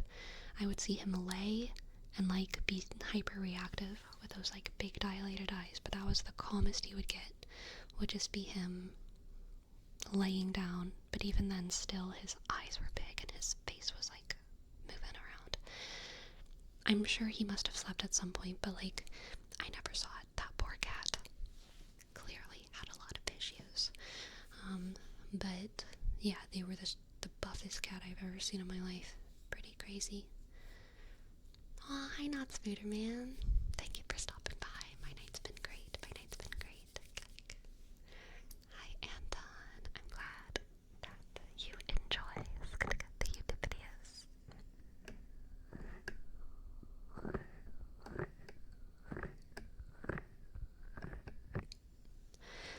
Shush, shush, shush. Shush, shush, shush, shush. Cat roid rage. Kind of feels like it. Kind of feels like it. So, Crazy's previous owner used to get her high, which like really pissed me off when I learned about that. Yeah, like with intentionally with like with weed.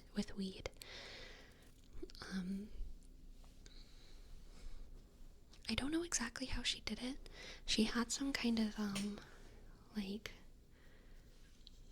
diffuser situation, and she would like make sure that Crazy like breathed it in because she was convinced that Crazy's chronic pain was relieved by that.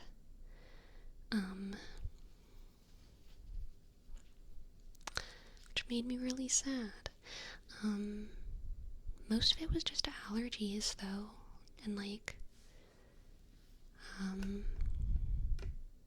as soon as I replaced her litter and her food and all of those other things, a lot of Crazy's symptoms went away.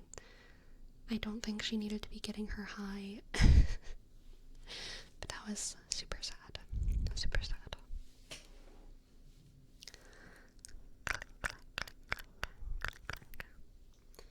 Yeah. No good.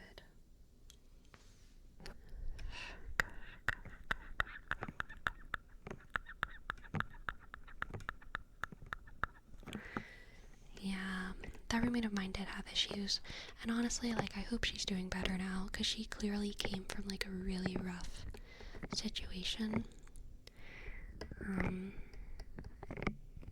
There was a lot of stuff that was, like, super sad about that, but you know what they say.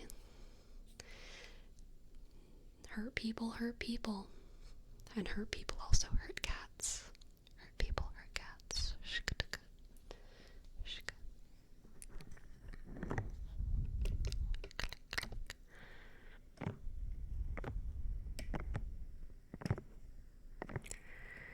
How old is Gracie? She is going to be 11 soon. Hello, Condorcito.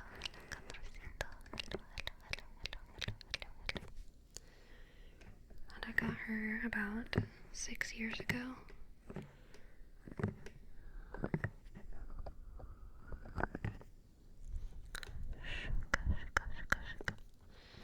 Is there such a thing as cat years? I don't think so exactly, especially because different cat breeds, same as dogs, kind of live different lengths, but generally a cat over 9 or 10 is considered a senior, and then if they're, or I think over 10, they're considered a senior, and then over 15, they're considered like a super senior.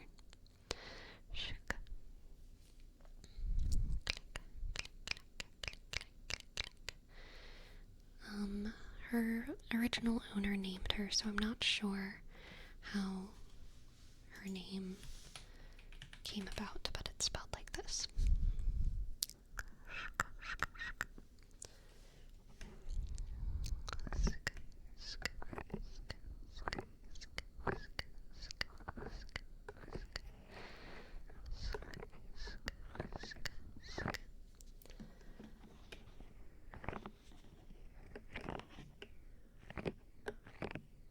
And basically, she used to belong to one of my roommates, and then my roommate gave Gracie to me.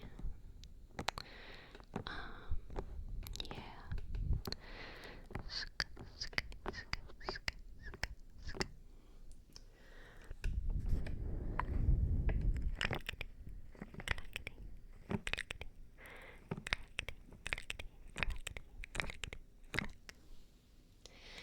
best thing that could happen to me as well. I love her so much. She is my angel, my angel, my angel of music.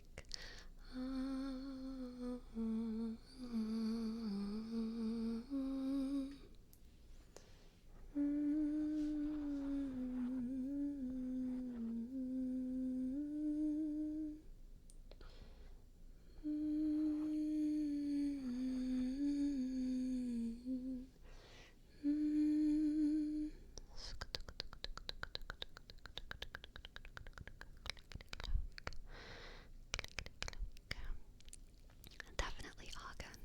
Definitely. All the loves for Gracie. Gracie. Gracie. Gracie? Hi. She says hi.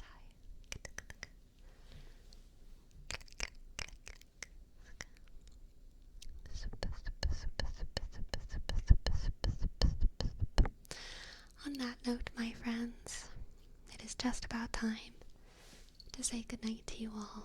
I've had a wonderful time here tonight. I feel like we've all vented a little bit about the housing market, which is good. This is a safe place to vent about the housing market. Thank you, everyone. Oh, and car mold too. We vented about car mold. That was good. Yeah, I hope y'all all have a wonderful night tonight. And I'm gonna find who we shall read.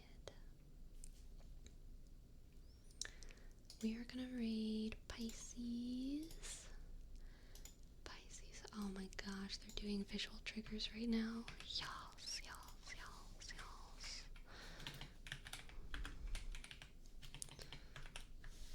I'll see y'all there, okay? Good night. Sleepy. Good night.